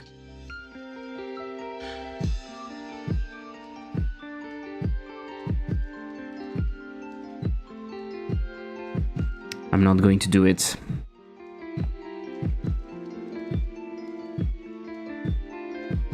I'm not going to do it. Doesn't matter. It's not worth the effort for now. It's not worth the effort. Also, I made my first sale on itch. I'm nervous because now I elevated my responsibility from Godot provides a thing for free to Godot provides thing for free, but with optional donation attached. Congrats. Congrats. Does anyone buy anything on itch? Yeah. I got some sales on itch. It's not, in my case, it's not crazy, but over the years I got some amount. 1,300 gross revenue on itch. Some of it is my course, and some of it is my games. It's coming from my games. I bought fonts before from itch, also an Asprite plugin once. I think I bought Asprite on itch, actually. Because honestly, itch is kind of cool if you want to have tools and stuff, because you can auto-update. Like, I don't like buying tools on itch on Steam. I don't understand why I would do that. But if I buy something on itch, I can download it and use it however I want, but I can also like use the itch app and have auto update and whatever, so that's pretty cool. So yeah, it's not nothing, right? It's not nothing. It's definitely not enough to live a comfortable life, but it's better than having nothing. And also it's gross revenue, so I think it's less than that. Okay. So madness control. Let's do table fish.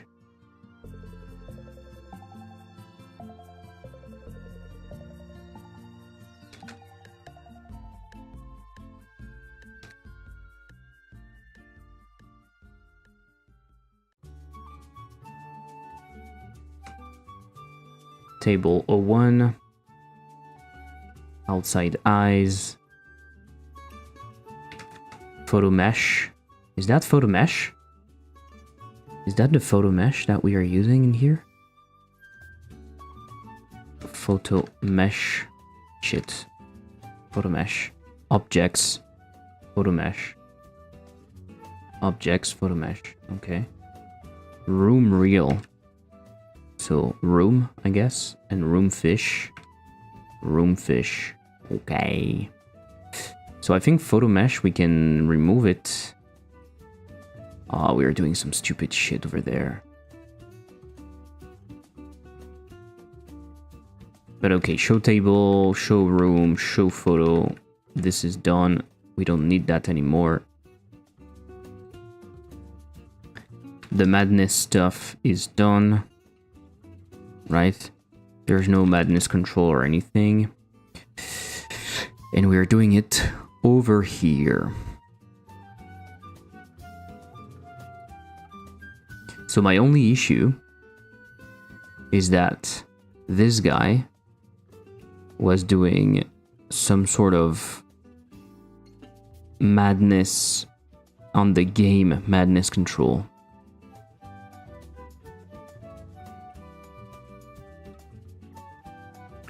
I mean, the game could have a reference to that, you know what? It doesn't matter.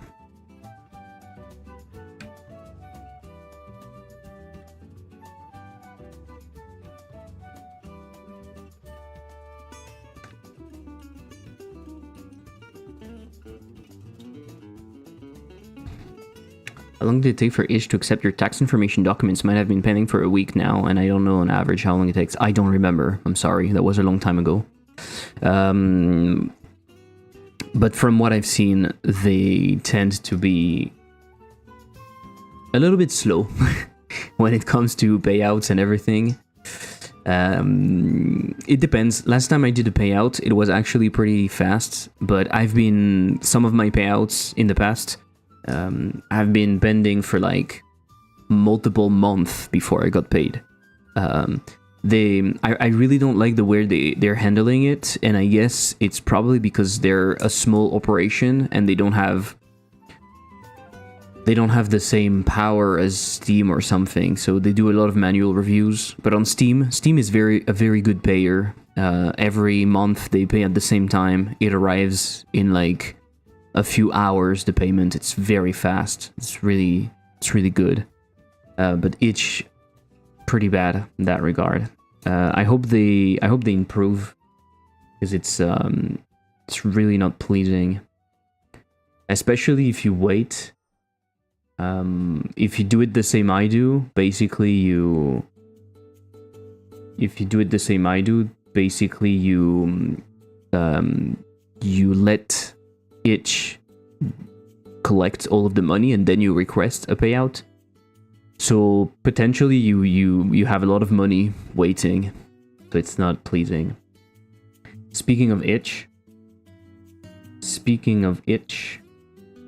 there is a showcase if you're interested. So the form is over there. There is a form. Apparently they're doing something. I find it a little weird. I don't know if you agree. I find it a little weird. Because they're not talking about it anywhere else. I find it so fucking weird that it's not like on the front page of itch or whatever. Also, this guy apparently works for itch. I don't know, but it's very suspicious because last tweet was in 2022, then in 2025, and then it was this. Why is it not made by the main developer, Leaf? I don't know. It's so fucking weird. They talk about it nowhere. Apparently he's running the itch YouTube channel. I don't know. It's fishy. It seems fishy. But hey.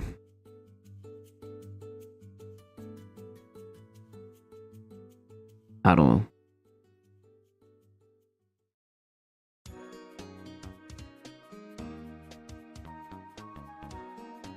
Skin face. Some cool stuff in here.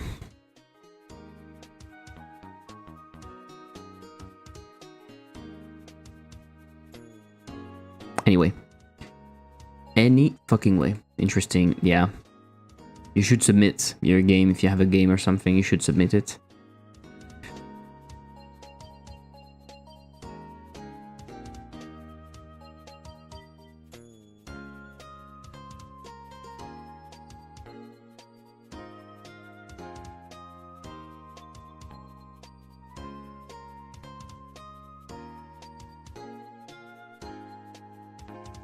Cool stuff.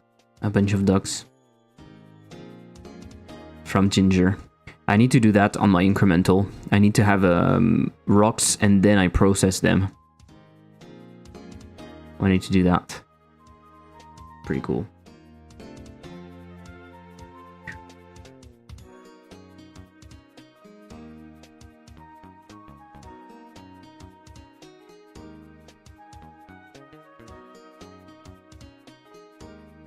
Godot has a showcase going on as well. Yeah. You have until October, I think, to send it.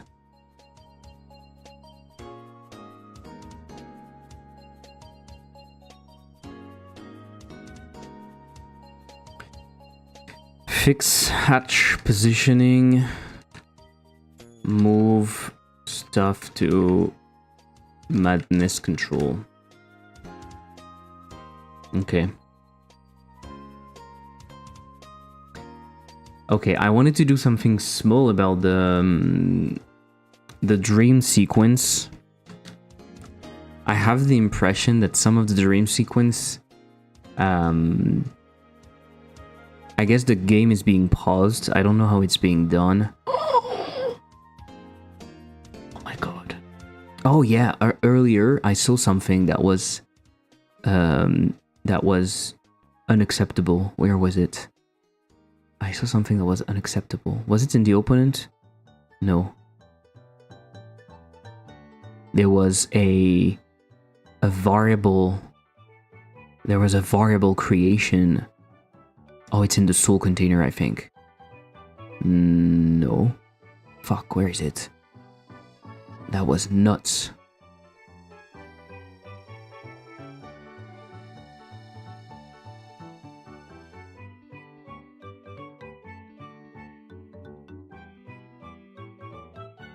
Fuck, I don't remember. But it was really nuts.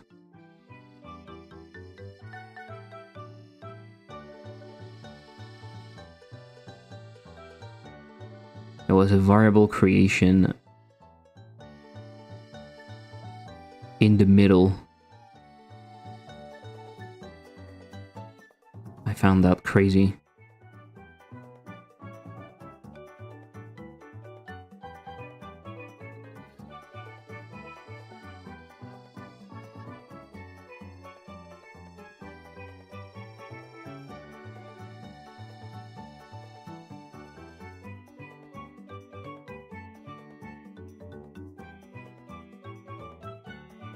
I have no idea.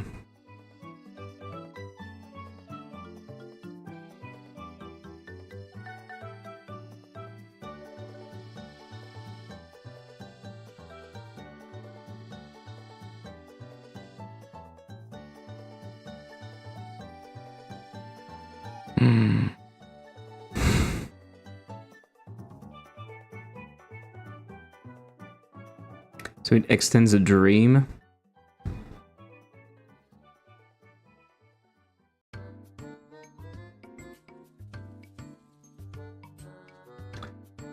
Who's making the VFX? Who's making the VFX?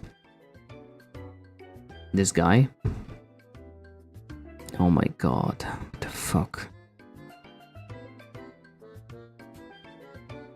Ink reveal material. Yeah, that's it. How are you using it? The wipe lives inside the low-res viewport, so the snapshot.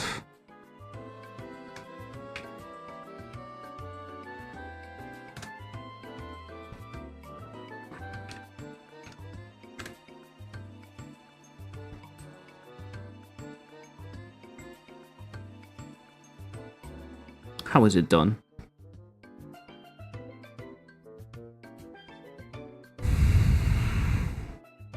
New canvas layer, reveal height, color, mouse filter, low-res viewport, add child, reveal layer. What the fuck? Why is it spawned? The wipe lives inside the low-res viewport. What the fuck? Okay, so restore game, we are doing process mode. So, who is triggering? Because that's the thing. Who is triggering the...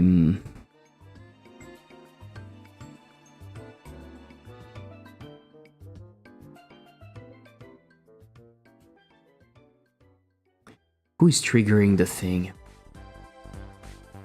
The dream. Because we are waiting somewhere, right? On quiz, maybe? We are awaiting the dream finished. Because the dream manager is starting the dream. Start dream based on what? On dream requested. Who is requesting a dream? Dream manager. Console start dream, yes. Or when the quiz is doing. So there's a quiz requested on the signal bus. Okay, good. The dream manager starts a dream. And there's a dream active. Okay. Good enough. So then we are doing a bunch of stuff. We are adding the dream instance to the overlay. Process mode disabled, and this is here. We are stopping the process under the game. I don't know if it's needed. To be honest, I don't know if it's needed because it. Whoa, sorry. It kind of looks weird, and I think maybe it should like lower the speed of the engine instead. It would be better.